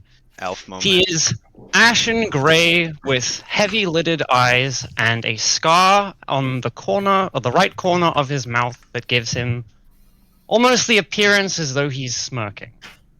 He has silver hair with dark brown roots and highlights. And luminous, he has like faintly glowing lilac colored cat eyes. I look at him and I see white man. Noro kind of like Down looks here. up at him, but like he kind of like looks up at him, but that's about what Noro expected he was gonna look like, so he just kind of doesn't have much of a reaction. Really, It's this just is gonna be sexy. Archie Wow. will very quickly like jot I down mean, like notes about his about Fenris's appearance. Noro's When I just say like, ashen gray, by the way, I do mean like corpse pale, like not Corpse like white, pale. like the slight gray of a corpse. Like he's Right. definitely it's not a human skin tone. mhm. I said him, I Yeah. knew he was sexy. I know it. Like it's just both of us are going fucking Oh my Vogue, like God, taking he's off our big hot. coats and everything. Noro just kind of like brushes his bangs out of his face. Like, God, it's a little bit hotter down here than I expected. Yeah, you wouldn't quite say it's hot necessarily, but it's certainly warm, a little too warm for yeah what you're wearing. A heavy Well, coat. Noro's like in the cold all the time, so this is hot for him. Sure, yeah, for sure. I keep my pants on for sure. You're not gonna take them off, damn. All right. What would you What, guys like to what was do? that rolling for? Rolling That was me sound. accidentally flipping over a die. That wasn't Roll an for actual ball roll. size. You all die. Noro kind of like picks up a rock from the floor and just kind of tosses it into the hole. Sure. As you toss down the roll, you expect to hear some sort of clatter at the bottom, but 5 seconds pass, 10 seconds pass, 30 seconds pass. You don't hear anything. Wow. Noro just kind of like, that's a deep hole. Looks like whoever fell down there isn't getting back up. Carl laughs. That's tough. Fenris has an eyebrow raised that now finally everybody can see and says, "No, I don't imagine that they would." Oh my god, we can see his facial expressions. Yeah, we can actually. He's so We can sassy. Yeah. Noro kind of like places, like, kind of braces himself like on the more sturdier like stone path and kind of like tests the wooden like walkway just above the pit with his foot. Sorry. Yeah. What would you say? Sorry. Oh, he's testing the wooden walkway like near the pit with his foot. Yeah. As you push down on it, it seems fairly sturdy. Mm. How wide across is the pit? The actual pit itself is about 3 billion. it's about like 25 to 30 feet in diameter. Lol, I use Blessing of the Shadowfell and teleport to the other side. Lol. Describe how that looks. You see Fenris simply fade from existence, going from a fully formed person to an outline to simply gone. And then you see him, like, he fades back in the exact same way, or like he fills back in on the other side, and there's a slight, like a slight gust of wind as the air is displaced around him. As you reach that other side of the walkway, kind of more on the stable kind of rock flooring, you can peer into the next room over. He does the Fortnite default dance. You see kind of down that curve is a pulley, a sort of like a big like bucket that could fit maybe one person, and has kind of a crank within the bucket as well as next to the bucket, and a few kind of alcoves in that room. I also want you to make a perception check real quick. Okay, hold on. Yes.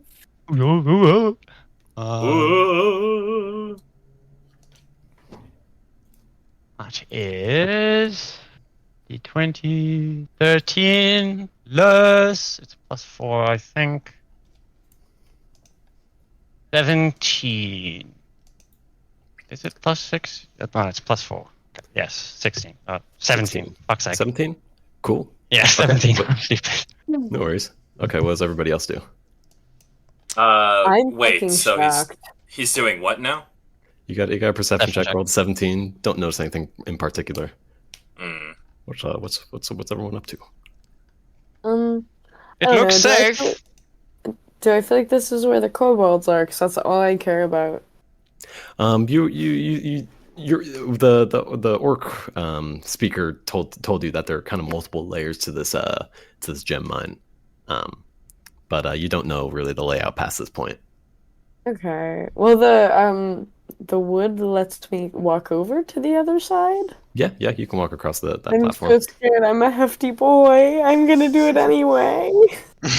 As you're walking across, you hear a little bit of creaking below you. Less so hearing it, more so feeling it, just because this room still is definitely like quiet or definitely loud because of like the waterfall next to you. But you get across no problem. And the entire time Karl is crossing the bridge, Fenris is standing there looking at him, and while the entire time it does look like he's smirking extremely smugly at the bear, it is just his neutral expression, and it's the scar. Yeah, he has like a little like tiny Joker scar on his like lip that, or like when it comes off on the side of his lip, so it always looks like he has like a permanent smirk. Also, just saying, when It's not like it doesn't go across his whole cheek. Yeah, It's it's a tiny one. Also, I'm just gonna say, whenever Fenris uses like Blessing of the Shadowfell, it makes this noise.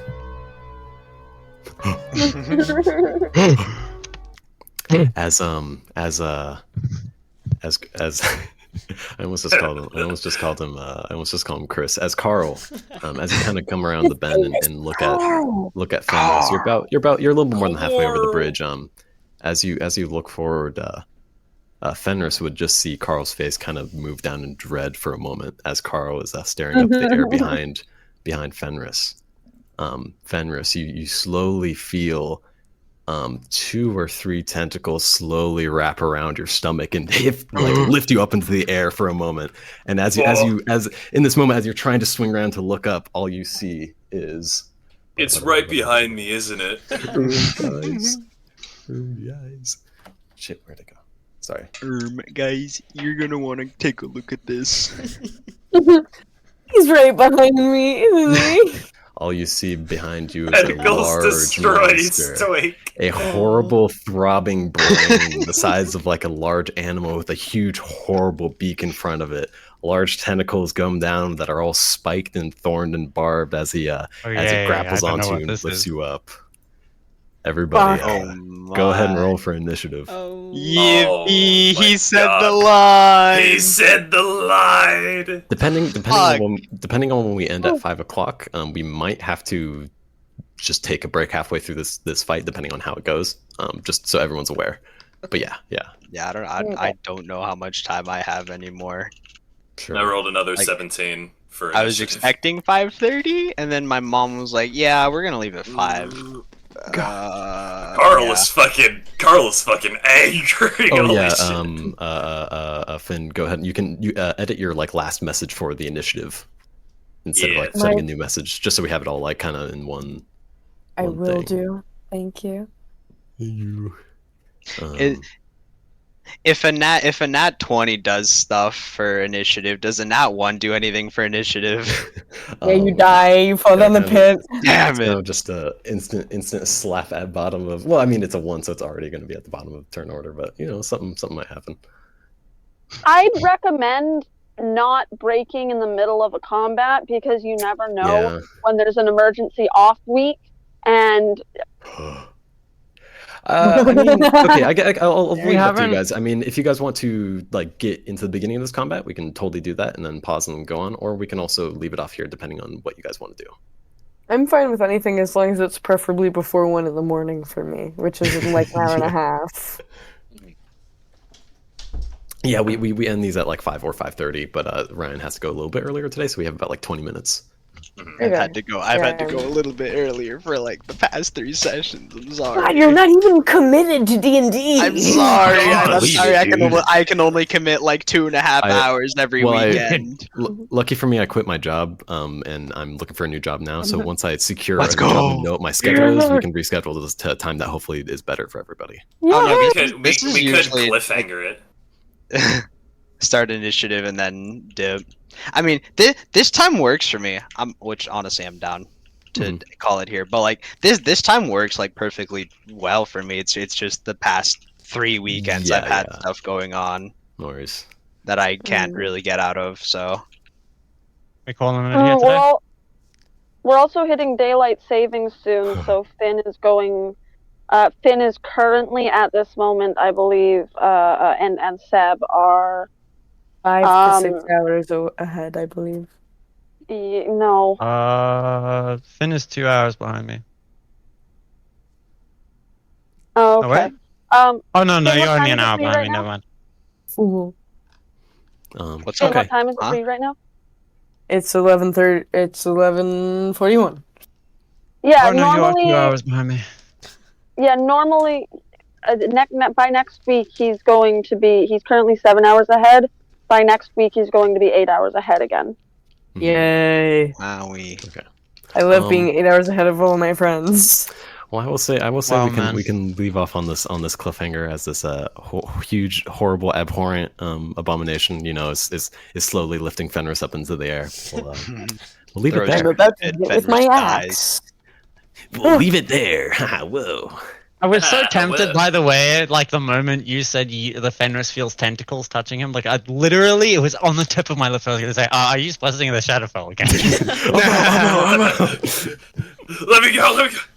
Well, the moment it slightly touches regret you, not doing it, but I decided not to go with it because I didn't know if it counted as like a surprise attack or something. So As it's coming at him, he's like, I think however hilarious that is, like I would still rule it as the moment it touches you. That's when initiative starts. So you'd have to wait till your turn to actually like do it. Like That would be a surprise round as well, since he failed the perception check. That would be a surprise round. Yeah, get pranked. Don't worry, I'll save you, Fenris.